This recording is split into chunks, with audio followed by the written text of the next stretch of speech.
নাটকের কথা বলবেন বস। আমরা কেন এত নাটক করলাম, কারণটা কি জানতে চান আপনি? ঈশানের মুখ থেকে হুট করে এই নাটকের কথা শুনে শুভ্র মুহূর্তের মধ্যে পাথরের মতো গম্ভীর হয়ে গেল। তার চোয়াল শক্ত হয়ে এলো, চোখের মণি দুটো তীক্ষ্ণ হয়ে বিঁধল ঈশানের ওপর। সে একদম নিরেট আর গম্ভীর সুরে বলল, হ্যাঁ, জানতে চাই কেন আমার সাথে সবাই এমন নাটক করলে, এত কষ্ট দেওয়ার কারণটা কি? শুভ্রর গলার স্বরে এক ধরনের চাপা হাহাকার আর তীব্র অভিমান মিশে আছে। যে কষ্টটা সে গত কয়েকদিন ধরে তিলে তিলে সয়েছে, সেটা যেন আগ্নেয়গিরির মতো ফেটে বের হতে চাইছে। সে শুধু নির্বাক হয়ে সবার মুখের দিকে তাকাচ্ছে, উত্তরের আশায় তার বুকটা ডিপ ডিপ করছে। ঈশান এবার রহস্যময় এক হাসি হাসল। সে শুভ্রর একদম কাছে গিয়ে সে রক্তিম কণ্ঠে বলল, কারণটা জানার পর নিজেকে ধরে রাখতে পারবেন তো? কথাটা শুনে শুভ্রর ভুরু কুঁচকে একাকার হয়ে গেল। এই লুকোচুরি আর হেয়ালি তার এখন আর এক বিন্দু সহ্য হচ্ছে না। তার ধৈর্যের বাঁধ ভেঙে যাচ্ছে। সে ঈশানের একদম মুখোমুখি দাঁড়িয়ে দাঁতে দাঁত চেপে ফেটে পড়ল। এত ঘুরিয়ে পেঁচিয়ে না বলে সোজা সাপটা বলো। ঈশান এবার একটু দীর্ঘশ্বাস ফেলে স্থির দৃষ্টিতে শুভ্রের দিকে তাকালো। তার কণ্ঠে যেন এক গভীর রহস্যের টান। সে শান্ত স্বরে বলল, কি আর করার, তাহলে তো একটু অতীতে যেতেই হয়। চলুন আপনাকে অতীতটা শুনিয়ে নিয়ে আসি। অতীত।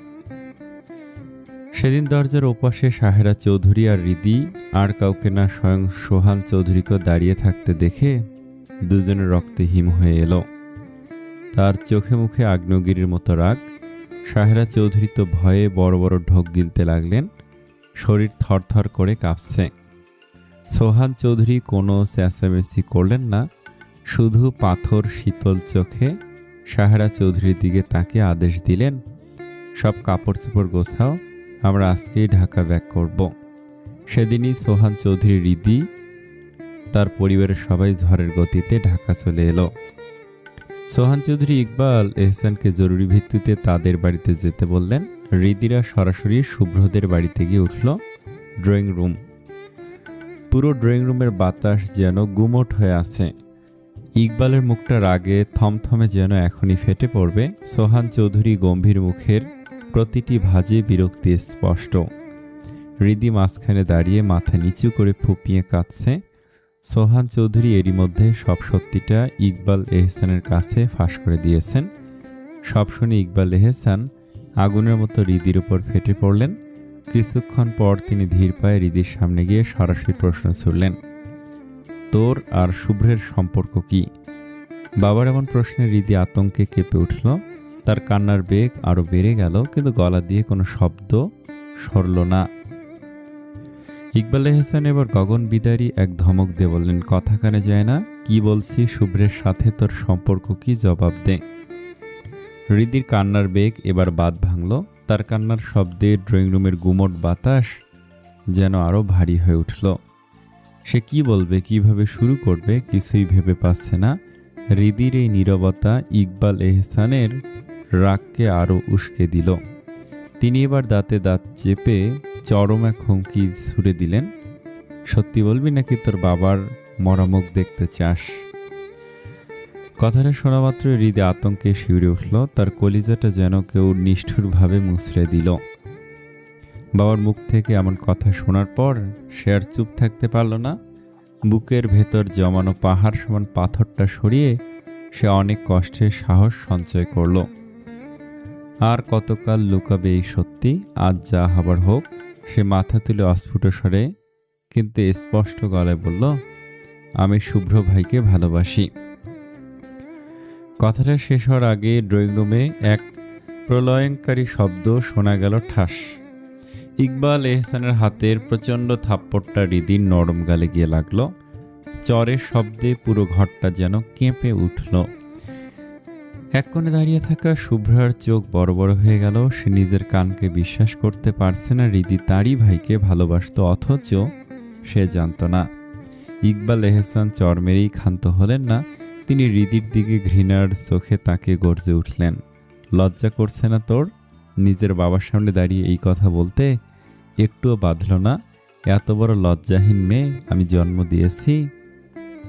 হৃদি তখন ব্যথায় আর অপমানে ভেঙে পড়ছিল, কিন্তু তার চোখে তখন এক অদ্ভুত দৃঢ়তা।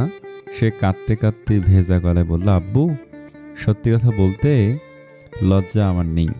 তোমরা আমার কাছে সত্যিটা জানতে চেয়েছ, আমি আজ শুধু সত্যিটাই বলেছি। হ্যাঁ আব্বু, আমি শুভ্র ভাইকে অনেক ভালোবাসি। হৃদির এই স্পষ্ট স্বীকারোক্তিতে ড্রয়িং রুমে উপস্থিত সবার মুখে যেন কুলু পেটে দিল। রাবেয়া এহসান হন্তদন্ত হয়ে এগিয়ে এলেন। তিনি হৃদির কাঁধ দুটো সজোরে ঝাঁকিয়ে আর্তনাদ করে বললেন, ভালোবাসিস মানে? পাগল হয়ে গিয়েছিস তুই? কি আবুল তাবুল বলছিস সেসব? হৃদি তখনও টলমল চোখে মায়ের দিকে তাকিয়ে ধীর স্থির কণ্ঠে বলল, আমি আবুল তাবুল বলছি না আম্মু, আমি সত্যি শুভ্র ভাইকে ভালো। চুপ! ইকবাল এহসান আঙুল উঁচিয়ে হৃদিকে মাঝ পথেই থামিয়ে দিলেন। তার চোখ দিয়ে যেন আগুন ঝরছে। তিনি গর্জে উঠে বললেন, এই শব্দটা দ্বিতীয়বার তোর মুখ থেকে বের হলে ওই মুখ ভেঙে দেব আমি। তোর মামা যে আত্মীয়তার মধ্যে আত্মীয়তা পছন্দ করেন না, সেটা জানা সত্ত্বেও এই কথা বলতে তোর লজ্জা করছে না? ঠিক তখনই সোহান চৌধুরী নিজের আসন ছেড়ে উঠে দাঁড়ালেন।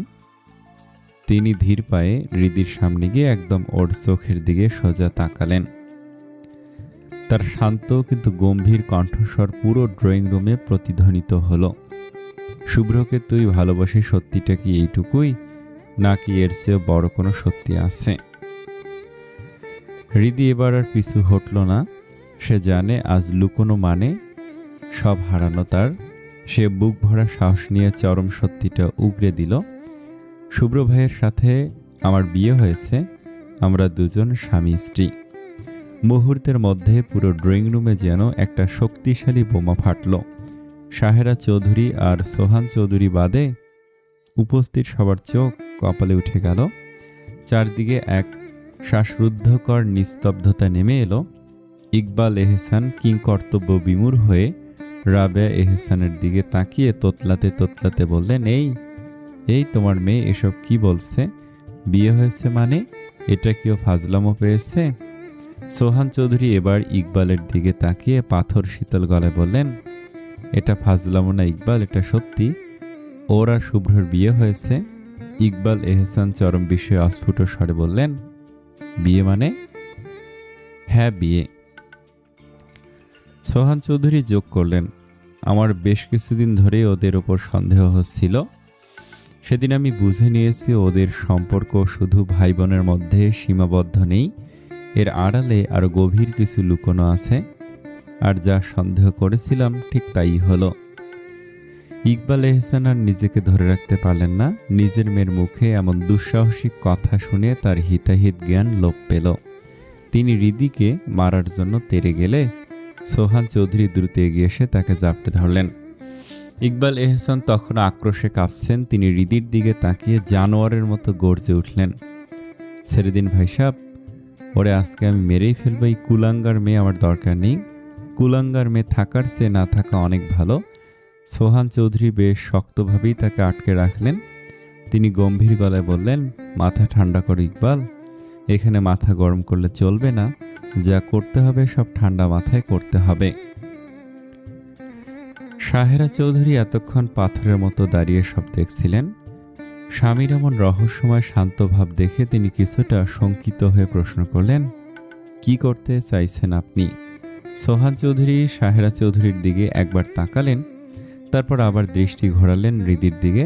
তার চোখের দৃষ্টিতে এক অদ্ভুত শীতলতা। তিনি বললেন, সেটাই যেটা সবার জন্য ভালো হবে। বলেই সোহান চৌধুরী কয়েক পায়ে গিয়ে হৃদির একদম সামনে গিয়ে দাঁড়ালেন। হৃদি তখনও ভয়ে আর কান্নায় কুঁকড়ে আছে। সোহান চৌধুরী খুব নিচু কিন্তু তীক্ষ্ণ স্বরে বলতে শুরু করলেন, আমি জানি তোদের সম্পর্কটা জাস্ট নামেই, শুধু কাগজে কলমে বিয়ে হয়েছে, কিন্তু গভীরে যাওয়ার মতো সম্পর্ক তোদের এখনো তৈরি হয়নি।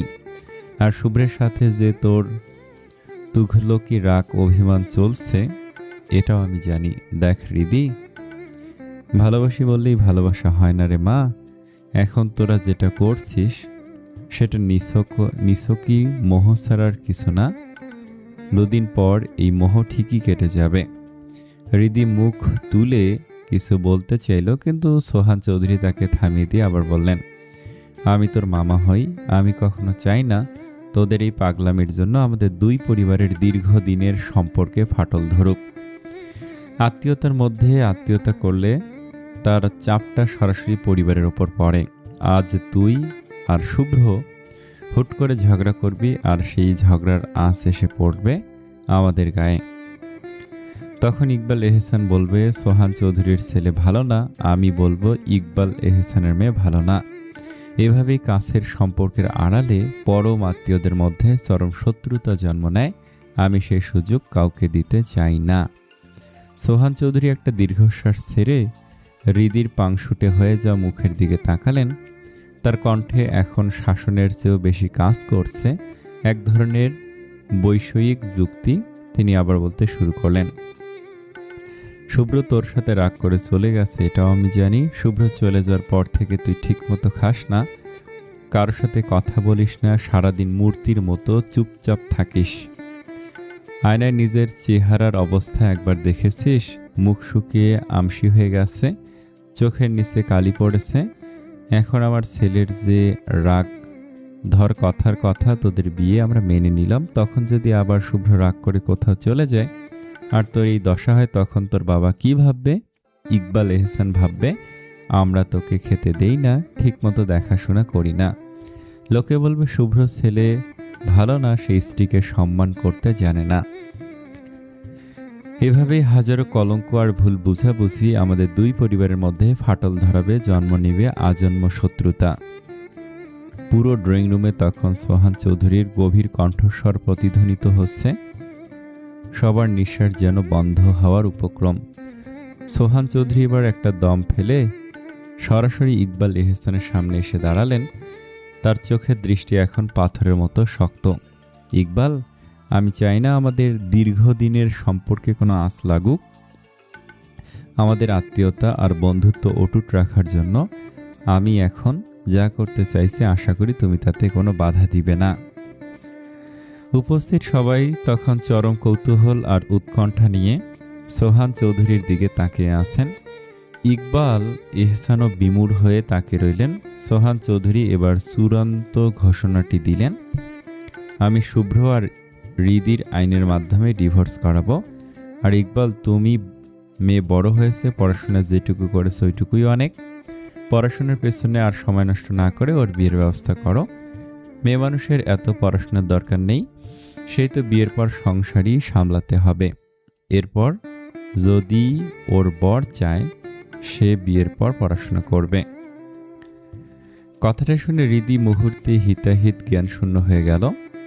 ভালোবাসার মানুষকে হারানোর ভয়ে লজ্জা শরম সব ভুলে গিয়ে সে সরাসরি আশ্রয় পড়ল সোহান চৌধুরীর পায়ের ওপর। দুই হাতে তার পা জাপটে ধরে হাউমাউ করে কেঁদে উঠল। তার কান্নায় ড্রয়িং রুমের দেয়ালগুলো যেন বিদীর্ণ হয়ে যাচ্ছে। আল্লাহর দোহাই লাগে মামা, এসব করিও না। আমি শুভ্র ভাইকে পাগলের মতো ভালোবাসি। শুভ্র ভাইকে ছাড়া আমি এই পৃথিবীর কোনো পুরুষকে স্বামীর নজরে দেখতে পারবো না। মামা, তোমার পায়ে ধরি, আমাকে শুভ্র ভাইয়ের থেকে আলাদা করিও না। তুমি যা বলবে আমি তাই করব। সারা জীবন তোমাদের বাড়ির চাকরানি হয়ে থাকবো, কিছু না দিলেও এক ফোঁটা অভিযোগ করব না। তবু মামা, আমাকে শুভ্র ভাইয়ের থেকে আলাদা করে দিও না, আমি মরে যাব। সোহান চৌধুরী পাথরের মূর্তির মতো নির্বিকার দাঁড়িয়ে রইলেন। তার চোখে মুখে কোনো দয়া বা মায়ার লেশমাত্র নেই। রাবেয়া এহসান রাগে হিতাহিত জ্ঞান হারিয়ে হৃদিকে টেনে তুলতে লাগলেন। তিনি হৃদির হাতে সজোরে টান দিয়ে গর্জে উঠলেন, হুট বলছি ওঠ, হারামজাদি, আমাদের মুখ পোড়ালি তুই। এত আতর যত্নের ফলাফল তুই এইভাবে দিলি কুলাঙ্গার মেয়ে। কিন্তু হৃদি যেন আজ পাথরের গায়ে আছড়ে পড়া এক লহরী। সে সোহান চৌধুরীর পা ছাড়ল না, বাচ্চাদের মতো ফুপিয়ে কাঁদতে কাঁদতে আকুতি করতে লাগলো, মামা, তুমি আমাকে শুভ্র ভাইয়ের থেকে আলাদা করে দিও না। তোমার ছেলেটাকে আমি আমার নিঃশ্বাসের চেয়েও বেশি ভালোবাসি। এটা মোহ না মামা, তুমি বলো কি করলে বিশ্বাস করবে এটা ভালোবাসা? ভালোবাসা প্রমাণ করার জন্য আমি সব করব, তুমি শুধু একবার বলো কি করতে হবে আমায়। সোহান চৌধুরী সেদিন একটা কথা বলেননি, তার এই নীরবতা যেন চাবুকের চেয়েও বেশি ক্ষতবিক্ষত করেছিল হৃদিকে। হৃদি তার পা ছাড়তে চাইল না। সে যেন জীবনের শেষ সম্বল হিসেবে শুভ্রকে ভিক্ষা চাইছে। কিন্তু ইকবাল এহসান আর রাবেয়া এহসান নির্দয়ভাবে টেনে হিঁচড়ে হৃদিকে তুলে নিয়ে যেতে লাগলেন। হৃদি যাবে না, সে মাটিতে নখ দিয়ে আঁকড়ে ধরার চেষ্টা করছে। রাবেয়া এহসান ক্ষিপ্ত হয়ে হৃদির গালে পিঠে এলোপাথারি চড় থাপ্পড় দিতে থাকলেন। শারীরিক যন্ত্রণা হৃদিকে স্পর্শ করল না। তার সমস্ত দহন এখন হৃদয়ে টেনে নিয়ে যাওয়ার সময় হৃদি সোহান চৌধুরীর দিকে শেষবারের মতো চিৎকার করে বলল, মামা, তুমি আমার ভালোবাসাকে মোহ ভাবছ, দেখে নিও। তোমার ছেলেকে যদি এই হৃদি মেয়েটা না পায়, তাহলে এই মেয়েটা জীবিত থাকবে না, একটা লাশে পরিণত হবে। অতীত কেটে গেছে 5 দিন। এই 5 দিন হৃদিকে রুমের 4 দেয়ালের বাইরে এক কদম বের হতে দেয়া হয়নি। হাত থেকে ফোনটা কেড়ে নিয়ে তাকে একদম দুনিয়া থেকে বিচ্ছিন্ন করে রাখা হয়েছে। খাওয়ার সময় দরজার ওপাশে থালা রেখে আসা হয়। কেবল টিকে থাকার তাগিদে হৃদি 2-1 লোকমা মুখে দিয়ে কোনো মতে প্রাণটা ধরে রাখছে। রাতে এক ফোঁটাও ঘুমাতে পারে না সে, কাঁদতে কাঁদতে বালিশ ভিজিয়ে ফেলে। আর শুভ্রকে হারানোর ভয়ে বুক ফাটার যন্ত্রণায় ছটফট করে। এদিকে ইকবাল এহসান মেয়ের জন্য উঠে পড়ে পাত্র দেখা শুরু করেছেন। সোহান চৌধুরী করার নির্দেশ দিয়েছেন, শুভ্র দেশে ফেরার আগে হৃদির বিয়েটা সেরে ফেলতে হবে, কারণ শুভ্র একবার টের পেলে এই বিয়ে কোনোভাবেই হতে দিবে না। বিকেলের দিকে সোহান চৌধুরী, সাহেরা চৌধুরী আর শুভ্রাকে নিয়ে হৃদিদের বাড়িতে হাজির হলেন। আজ হৃদিকে ছেলেপক্ষ দেখতে আসবে। সাহেরা চৌধুরীর বুকের ভেতরটা হাহাকার করছে। তিনি অনেকবার চেষ্টা করেছেন হৃদির সাথে একটু নিরিবিলিতে কথা বলতে অথবা শুভ্রকে খবরটা জানাতে, কিন্তু লুকিয়ে শুভ্রর নাম্বারে বারবার কল দিয়েছেন, কিন্তু ফোনটা বন্ধ পেয়েছেন। সোহান চৌধুরী সারাক্ষণ স্ত্রীর উপর বিষ নজরে রাখছেন, যেন কোনোভাবেই সে শুভ্রকে খবর দিতে না পারে আর হৃদির সাথে কথা বলতে না পারে। শুভ্রাহার রাবেয়া ইহসান হৃদির রুমে ঢুকলেন। হৃদি তখন বিছানায় কুঁকড়ে শুয়েছিল। চোখ দিয়ে টপ টপ করে পানি গড়িয়ে পড়ছে। চোখের নিচে গভীর কালি আর মুখটা শুকিয়ে একদম কাঠ হয়ে গেছে। হৃদির এই জীর্ণ আর বিধ্বস্ত দশা দেখে শুভ্রার কলিজা ধক করে উঠল। শুভ্রা হৃদির পাশে বসে অতি মমতায় ওর মাথায় হাত বুলাতে লাগলো। হৃদি হঠাৎ স্পর্শের আশায় চমকে উঠে আর্তনাদ করে বলে উঠল, শুভ্র ভাই। কিন্তু চোখ খুলে দেখে সামনে শুভ্রা বসে। শুভ্রর নাম হৃদির মুখে শুনে রাবেয়া এহসান রাগে হিতাহিত জ্ঞান হারিয়ে ফেললেন। তিনি কর্কশ স্বরে আঙুল উঁচিয়ে গর্জে উঠলেন, শুভ্র তোর বড় ভাই লাগে, তাই বড় ভাইয়ের নজরে ওকে দেখবি। আর একবার যদি ওর নাম মুখে নিস, তবে তোকে আমি নিজের হাতে গলা টিপে মেরে ফেলব। হৃদি অনেক কষ্টে বিছানায় উঠে বসল। রাবেয়া এহসানের দিকে তাকিয়ে সে এক টুকরো বিষাদ মাখা হাসি হাসল। মেরেই ফেলো না মা, কারণ তোমরা আমাকে এখন যে জীবন্ত লাশ বানিয়ে তিলে তিলে যন্ত্রণা দিচ্ছ, মৃত্যু হয়তো এতটা যন্ত্রণার হবে না। রাবেয়া এহসান আর কথা বাড়াতে চাইলেন না। তিনি গুমোট মুখে নির্দেশ দিলেন, তাড়াতাড়ি রেডি হয়ে চুপচাপ নিচে আয়, আর শুভ্রা তুই ওকে জলদি সাজিয়ে নিচে নিয়ে আসবি। বলে রাবেয়া এহসান গটগট করে রুম থেকে বেরিয়ে গেলেন। হৃদি শূন্য দৃষ্টিতে শুভ্রার দিকে তাকালো। শুভ্রা ব্যতীত গলায় অভিমান ফেটে পড়ল, তুই আমার ভাইকে ভালোবাসিস, অথচ আমাকে কখনো বলিস নাই কেন রে? আমি কি তোর একটু ভরসার বন্ধু ছিলাম না? এতটাই পর ভাবতিস আমাকে? হৃদি আর নিজেকে সামলাতে পারল না। মুহূর্তের মধ্যে শুভ্রাকে জড়িয়ে ধরে হাউমাউ করে কেঁদে উঠল। তার কান্নার তোড়ে বুকের ভেতর জমে থাকা সব পাথর যেন গলতে শুরু করেছে। সে হিক্কা তুলে কাঁদতে কাঁদতে বলতে শুরু করলো, আমি শুভ্র ভাইকে আগে থেকেই ভালোবাসি। এই কথাটা শুধু নিজের মাঝে আগলে রেখেছি, কাউকে বলিনি, শুধু ডায়েরির পাতার সাথে শেয়ার করেছি। শুভ্র ভাইও কিছু জানতো না। হঠাৎ একদিন ওই ডায়েরি শুভ্র ভাই পেয়ে যায় আর আমাকে অনেক বকাঝকা করে, তাকে ভুলে যেতে বলে। কিন্তু আমি শুভ্র ভাইয়ের পিছু ছাড়িনি। আমাকে যখন নির্বাণ ধরে নিয়ে গেল, নির্বাণ আমাকে জোর করে বিয়ে করতে চেয়েছিল, কারণ শুভ্র ভাই তখন ওখানে বন্দী ছিল। আমি যদি তাকে বিয়ে না করি তবে সে শুভ্র ভাইকে মেরে ফেলবে। আমি নিরুপায় হয়ে শুভ্র ভাইকে বাঁচাতে নির্বাণকে বিয়ে করতে রাজি হই। কিন্তু বিয়ের দিন হঠাৎ আমার কিভাবে শুভ্র ভাইয়ের সাথে বিয়ে হয়ে গেল, আর শুভ্র ভাই আমাকে সকলের সামনে সবার অগোচরে বিয়ে করে নিল। সেদিন শুভ্র ভাই আমাকে বলেছিল আমি যেন এই বিয়ের কথা কাউকে না বলি, তাই আমি তোকেও বলিনি। আমাকে ভুল বুঝিস না রে, জীবনে নিজের আপন কিছু ধরে রাখতে হলে কিছু সত্যি লুকিয়ে রাখতে হয়। আমি তাই করেছি। যদি কাউকে বললে শুভ্র ভাই আমার ওপর রাগ করে ডিভোর্স দিয়ে ফেলে, এই ভয়ে কাউকে বলি নাই। কারণ আমি শুভ্র ভাইকে হারাতে পারবো না। অনেক ভালোবাসি, আমি শুভ্র ভাইকে অনেক বেশি ভালোবাসি। কথাগুলো বলেই শুভ্রাকে আরো শক্ত করে চেপে ধরে হৃদি পাগলের মতো ডুকরে কাঁদতে লাগলো। শুভ্রা পাথরের মতো জমে গেল। তার মুখে কোনো ভাষা নেই। সে শুধু এইটুকুই বুঝতে পারছে যে হৃদি তার ভাইয়ের জন্য সত্যি উন্মাদ। কিন্তু এই পাগল মেয়েটাকে এখন কে সামলাবে? তার ভাই তো এখন বহু দূরে, ফোন দিয়েও তাকে পাওয়া যাচ্ছে না। শুভ্রা নিজে চেষ্টা করেছিল, কিন্তু সোহান চৌধুরী কড়া নজরে থেকে তার ফোনটাও কেড়ে নিয়েছেন। হৃদির তপ্ত চোখের পানি শুভ্রার বুকের ভিজে একাকার হয়ে যাচ্ছে। হৃদির প্রতিটি কান্নার শব্দ যেন এই বদ্ধ ঘরের দেয়ালে দেয়ালে হাহাকার তুলে বলছে যে সে তার ভালোবাসা ছাড়া বাঁচবে না। হৃদি যেন হিতাহিত জ্ঞান হারিয়ে ফেলেছে। সে শুভ্রার হাত দুটো শক্ত করে আঁকড়ে ধরে আবার ডুকরে কেঁদে উঠল। তার কণ্ঠস্বরে এক বুক হাহাকার আর তীব্র আকুতি ফুটে বেরোচ্ছে। সে ধরা গলায় বলতে শুরু করলো, আমাকে একবার একটু শুভ্র ভাইয়ের সাথে কথা বলিয়ে দিবি? আমি ওনাকে বলবো আমাকে এই নরক থেকে নিয়ে যেতে। আমার ভীষণ কষ্ট হচ্ছে রে, বিশ্বাস কর, আমি একটা সেকেন্ডও শান্তিতে নিঃশ্বাস নিতে পারছি না। প্রতিটা মুহূর্ত বেঁচে থেকে মরে যাচ্ছি আমি এই বুক ফাটা কষ্ট আর সইতে পারছি না।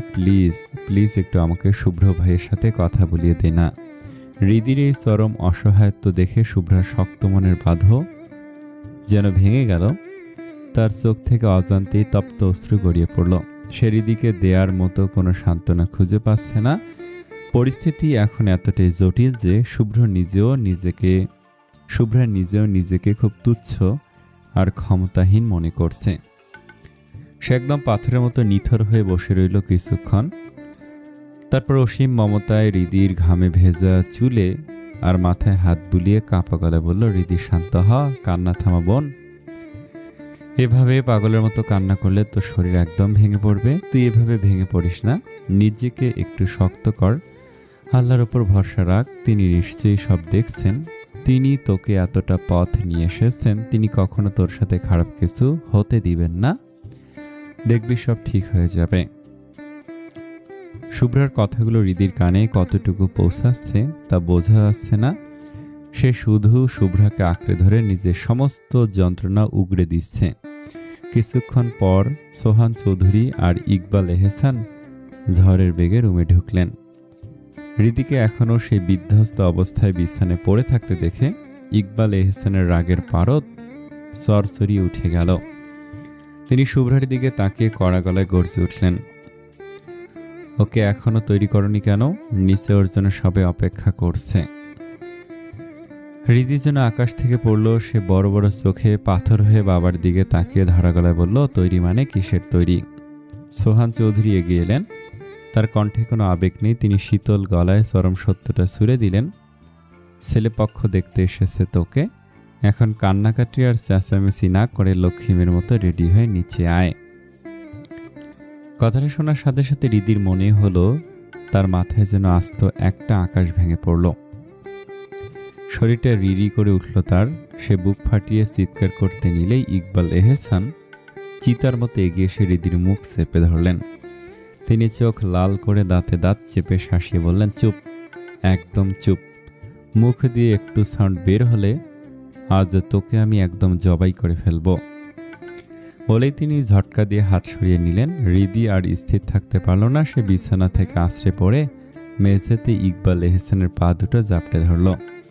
নখ দিয়ে বাবার পা কামড়ে ধরে বুক ফাটা আর্তনাদে ফেটে পড়ল, আব্বু, আমাকে এত কষ্ট কেন দিচ্ছ? কি অপরাধ করেছি আমি?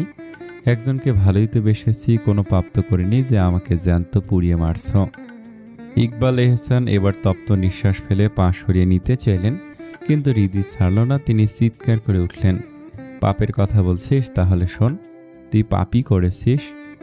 ছোট থেকে কত আদরে তোকে বড় করেছি, শরীরে রক্ত জল করে তোকে তিলে তিলে করে মানুষ করেছি, চাওয়া পাওয়া সব সাধ্যমতো দিয়েছি। সেই হিসেবে আমারও তো স্বপ্ন ছিল তোকে ধুমধাম করে রাজপুত্রের মতো ছেলের সাথে বিয়ে দিব। নিজে আমি ছেলে পছন্দ করব, কিন্তু সেই স্বপ্নের মুখে তুই চুনকালি মাখালি, লুকিয়ে বিয়ে করে ফেললি, তাও আবার শুভ্রকে। তুই জানতিস তোদের এই সম্পর্ক এই পরিবার কোনোদিনও মানবে না, তারপরও কেন তুই এই নোংরামিটা করলি? হৃদি তখনও মেঝেতে পড়ে বাবার পা জড়িয়ে ধরে হিক্কা তুলে কেঁদেই যাচ্ছে। সে কাঁদতে কাঁদতে গঙ্গানিস্বরে বলতে লাগলো, আব্বু, আমি নিজেও জানি না শুভ্র ভাইয়ের প্রতি আমার এত মরণ কামড় ভালোবাসা কিভাবে হলো। ভালোবাসা তো সময় বা সমাজ মানে না আব্বু, মানলে তো আজ এই হাহাকার হতো না। আব্বু, আমি শুভ্র ভাইকে অনেক ভালোবাসি, আমি শুভ্র ভাইকে ছাড়া আর কারো হতে পারবো না। যদি এই বুকে কারো নাম লেখা থাকে তবে সেটা কেবল শুভ্র, যদি কারোর সাথে মরতে হয় তবে সেটা শুভ্র। আমার প্রতিটা নিঃশ্বাস, প্রতিটা স্বপ্নের সাথে শুধু একজনই জড়িয়ে আছে, সে হলো সাইফান শুভ্র চৌধুরী। তোমরা আমাকে মেরে ফেলো আব্বু, তবু অন্য কারো গলায় মালা দিতে বলো না। হৃদিকে লাল খয়েরি কাতান শাড়ি আর হালকা সাজে সাজিয়ে তুলল শুভ্রা, কারণ একটু আগে হৃদির একটা আর্তনাদ ইকবাল এহসান শোনেননি, বরং নিজের মরা মুখ দেখানোর হুমকি দিয়ে তিনি হৃদিকে ইমোশনাল ব্ল্যাকমেল করে গেছেন। হৃদি এখন এক জ্যান্ত লাশের মতো পাথর হয়ে আছে, চোখের কাজলের সাথে চোখের পানি লেপটে একাকার হয়ে যাচ্ছে। শুভ্রা বারবার টিস্যু দিয়ে সেই কালো দাগ মুছে দিচ্ছে আর ফিস ফিস করে বলছে, হৃদি কান্না থামা প্লিজ, সোনা কান্না করিস না, তুই একটু শান্ত হ। শুভ্রা হৃদিকে ধরে ধরে সাবধানে নিচে নামিয়ে আনলো। হৃদির মাথা নিচু হয়ে আছে, ও শারীরিকভাবে এখানে থাকলেও মানসিকভাবে এই জগতে নেই, সে যেন অন্য কোথাও হারিয়ে গেছে। সোফায় তখন ছেলেপক্ষের সদস্যরা বসে আছে, পাত্রের বাবা মা, পাত্রের মামা আর স্বয়ং পাত্র। পাত্রের নাম রোমান, একজন সফল বিজনেসম্যান আর দেখতে বেশ সুদর্শন। হৃদিকে নিয়ে সবার সামনে বসানো হলো, পাশে হৃদির কাঁধ ধরে শুভ্রা শক্ত হয়ে দাঁড়ালো। পাত্রের মামা হৃদির দিকে তাকিয়ে হাসি মুখে জিজ্ঞেস করলেন, নাম কি তোমার মা? হৃদি তখন গভীর এক ঘোরে আচ্ছন্ন, সে একদম অবচেতন মনে বলে উঠল, শুভ্র ভাই। হৃদির মুখে হুট করে অন্য কোনো ছেলের নাম শুনে ছেলে পক্ষের মানুষজন একে অপরের দিকে চাওয়াচাই শুরু করলো। ইকবাল এহসান রাগে সোফা খামচে ধরলেন, তিনি হৃদির দিকে তাকিয়ে মেঝেতে চাইলেন, যেন সে ভালোভাবে কথা বুঝাতে চাইলেন, যেন সে ভালোভাবে কথা বলে, কিন্তু হৃদির মাথা নিচু। পরিস্থিতি সামাল দিতে সোহান চৌধুরী দ্রুত পাত্রের মামার দিকে তাকিয়ে এক অদ্ভুত মিথ্যা সাজালেন, আরে ভাই সাহেব, আসলে ও একটু আগে একটা স্বপ্ন দেখেছে আমার বড় ছেলেকে নিয়ে, আমার বড় ছেলে নাকি তাকে খুন করেছে স্বপ্নে, সেই থেকে ভয়ে ও মাঝে মাঝে আনমনে আমার ছেলের নাম বলে ফেলছে, প্লিজ আপনারা কিছু মনে করবেন না।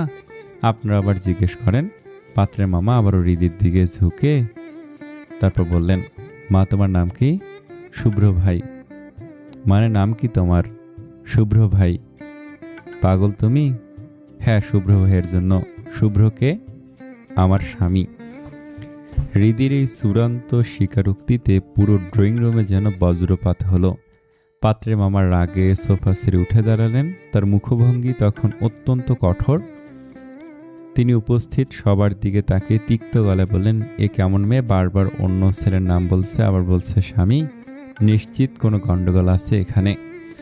জেনে শুনে আমি কোনোভাবেই আমার ভাগ্নের জীবন নষ্ট করব না, আসি, আমাদের ক্ষমা করবেন আর নিজেরা ভালো থাকবেন। পাত্রপক্ষ কোনো কথা শোনার অপেক্ষা না করেই রাগে আর অপমানে ঘর থেকে বেরিয়ে গেল। ড্রয়িং রুমের দরজাটা সজোরে লাগানোর শব্দ হতেই ইকবাল এহসান আর নিজেকে ধরে রাখতে পারলেন না। তিনি হিতাহিত জ্ঞান হারিয়ে সোফা থেকে উঠে হৃদির উপর ঝাঁপিয়ে পড়লেন। হৃদির গালে পিঠে এলো পাথারি ঠাস ঠাস চড় দিতে থাকলেন। প্রতিটি আঘাতের শব্দে রুমের বাতাস ভারী হয়ে উঠল। নির্লজ্জ মেয়ে, আর কতভাবে এই বাবার মাথা নিচু করবি তুই? তুই কি আসলেই তোর বাবার লাশ দেখতে চাস? হৃদি কোনো বাধা দিচ্ছে না, একটি শব্দ পর্যন্ত তার মুখ থেকে বের হচ্ছে না। সে নিথর পাথরের মতো বসে শুধু মার খেয়ে যাচ্ছে।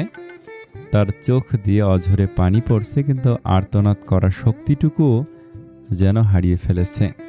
শুভ্রা পাগলের মতো ইকবাল এহসানকে থামানোর চেষ্টা করছে। পাশ থেকে ছোট ভাই ইমনও কেঁদে উঠে বাবার হাত জড়িয়ে ধরল।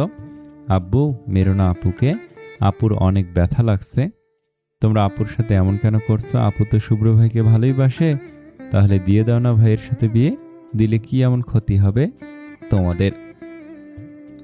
অতীত কেটে গেছে দীর্ঘ 2 মাস। এই 2 মাসে হৃদি এক জীবন্ত কঙ্কালে পরিণত হয়েছে। শরীরের সবটুকু শক্তি যেন কোনো এক অদৃশ্য দহন শুষে নিয়েছে। গুনে গুনে 9 বার পাত্রপক্ষ তাকে দেখতে এসেছে, আর প্রতিবারে হৃদি কোনো না কোনোভাবে পাগলামি করে তাদের তাড়িয়ে দিয়েছে। কিন্তু এই দীর্ঘ সময়ে শুভ্রের কোনো হদিশ মেলেনি। ফোন দিলেই সেই যান্ত্রিক কণ্ঠস্বর ভেসে আসে, আপনার কাঙ্ক্ষিত নম্বরটি এই মুহূর্তে বন্ধ আছে।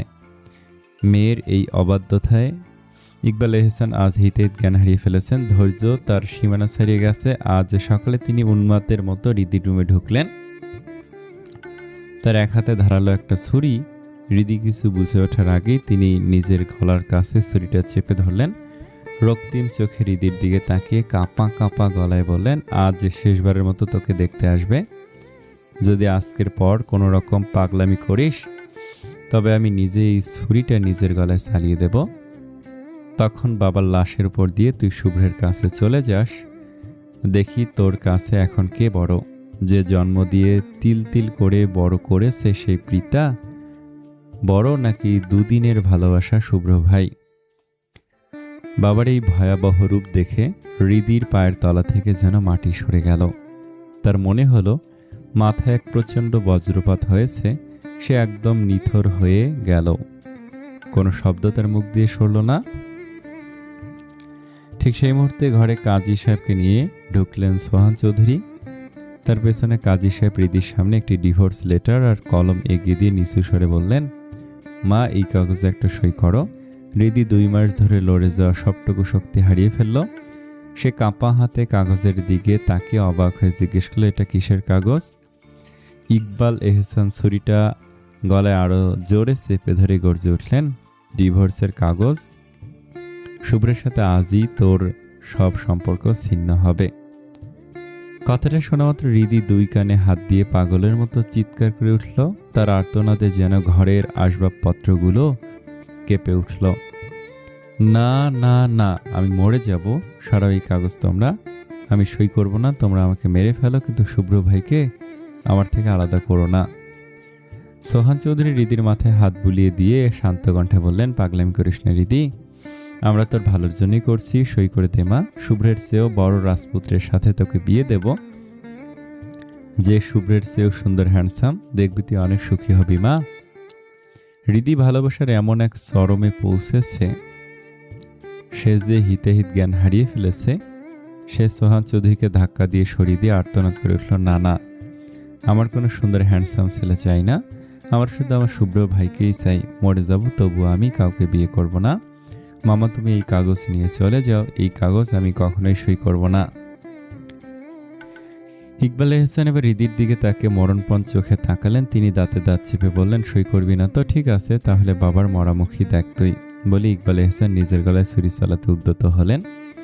সোহান চৌধুরী দ্রুত তার হাত টেনে ধরলেন। ইকবাল এহসান তখন উন্মাদের মতো চিৎকার করছেন, ছেড়ে দিন ভাই সাহেব, আমাকে মরতে দিন। আমি আর এই কলঙ্ক সহ্য করতে পারছি না। এর চেয়ে আমার মরে যাওয়াই ভালো। ঠিক সেই মুহূর্তে রাবেয়া এহসান ঘরে ঢুকলেন। এই বিভৎস দৃশ্য দেখে তিনি হৃদির কাঁধ ধরে সজোরে ঝাঁকাতে লাগলেন। তিনি তীক্ষ্ণ স্বরে বললেন, তুই কি তোর বাবাকে মেরে ফেলতে চাস? এখন তোর কাছে কি তোর ভালোবাসি সব হয়ে গেল?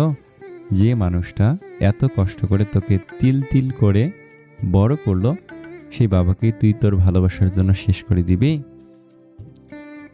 তোর জন্মদাতার চেয়ে তোর ওই দুদিনের ভালোবাসা বড় হয়ে গেল। হৃদির মাথাটা বন বন করে ঘুরতে লাগলো। সারা শরীর প্রচণ্ড দুর্বল হয়ে এলো তার।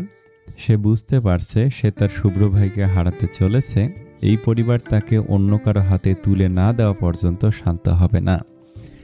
হৃদি কোনো মতে বিছানার কোণা আঁকড়ে ধরল। তার বুকের ভেতরটা যেন খা খা করছে। সে মনে মনে ডুকরে কেঁদে উঠল।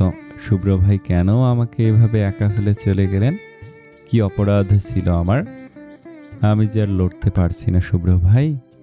আমি নিঃশেষ হয়ে যাচ্ছি। আমার মনে হচ্ছে আমি আর বেশি দিন বাঁচব না। একবার ফিরে আসেন আপনি, সবাইকে বোঝান আমি আপনার জন্য কতটা পাগল। সবাইকে বলেন আমি আপনাকে ছাড়া বাঁচব না। ফিরে আসেন শুভ্র ভাই, আমি আর পারছি না। হঠাৎ হৃদির মুখে এক অদ্ভুত বিষাদ মাখা হাসি ফুটে উঠল। সে হাসিতে কোনো প্রাণ ছিল না, ছিল কেবল এক গভীর শূন্যতা। সে ধীর পায়ে হাতে কাগজটা টেনে নিল এবং কোনো দ্বিধা ছাড়াই সুন্দর করে সই করে দিল। সই শেষ করে সেই বিছানা থেকে নেমে ইকবাল এহসানের সামনে গিয়ে দাঁড়ালো। বাবার চোখের দিকে তাকিয়ে শান্ত গলায় বলল, আমাকে ক্ষমা করে দাও বাবা, অনেক কষ্ট দিয়েছি তোমাদের, আর কখনো দেব না। এবার একদম চিরতরে মুক্তি দিয়ে চলে যাব। আর আজ পাত্রপক্ষের সামনে আমি কোনো পাগলামি করব না, একদম ভদ্রমের মতো হয়ে থাকবো, কথা দিলাম। হৃদির এই আকস্মিক পরিবর্তনে ঘরের সবাই স্বস্তির নিঃশ্বাস ফেলল। ইকবাল এহসান সাথে সাথে হাতের ছুরিটা ছুঁড়ে ফেলে দিয়ে হৃদিকে জাপটে ধরে বুকে টেনে নিলেন। মেয়ের মাথায় হাত বুলিয়ে পরম মমতায় বললেন, আমি তোর বাবা হৃদি। বাবা কখনো তার মেয়ের খারাপ চায় না রে মা। বাবারা যেমন আদরে বিড়াল হতে পারে, তেমনি মেয়ের মঙ্গলের জন্য কঠোর হতেও জানে। বাবা মায়ের ভালোবাসা তুই এখন বুঝবি না, যখন নিজে মা হবি তখন বুঝবি। সোহান চৌধুরীও মনে মনে বেশ খুশি হলেন। তিনি ভাবলেন ইকবাল এহসানের আত্মহত্যার হুমকি কাজে দিয়েছে। হৃদি ভয়ে নিজেকে বুঝিয়ে নিয়েছে। বিকেল হতে না হতে হৃদিদের বাড়িতে নতুন আমেজ। এটা ছিল 10 নম্বর সম্বন্ধ। বরাবরের মতোই শুভ্রা হৃদিকে যত্ন করে সাজিয়ে নিচে নেমে এলো। কিন্তু আজ হৃদির চোখে কোনো পানি নেই, বরং এক ধরনের শীতল স্থিরতা। সে ড্রয়িং রুমে ঢুকে সবাইকে বিনম্রভাবে সালাম দিল, আসসালামু আলাইকুম। পাত্রপক্ষের সবাই হাসি মুখে সালামের উত্তর নিলেন। হৃদিকে সবার মাঝে বসানো হলো। পাত্রের নাম সাদ। সে বেশ শান্তশিষ্ট। সে মাথা নিচু করে থাকলেও আর চোখে বারবার হৃদিকে দেখছিল। বড়রা হৃদিকে যা যা প্রশ্ন করলেন সে একদম আদর্শ মেয়ের মতো গুছিয়ে জবাব দিল। কোনো প্রতিবাদ নেই, কোনো শুভ্রের নাম নেওয়া নেই। সবশেষে ছেলেপক্ষ জানালো হৃদিকে তাদের ভীষণ পছন্দ হয়েছে। বিশেষ করে ছেলের বাবা মুগ্ধ হয়ে ছেলের কানে কানে বললেন, আমার এই মেয়েকেই বৌমা হিসেবে চাই রে সাদ। অবশেষে দীর্ঘ টানাপোড়েনের পর হৃদির বিয়ে ঠিক হলো আজ মঙ্গলবার।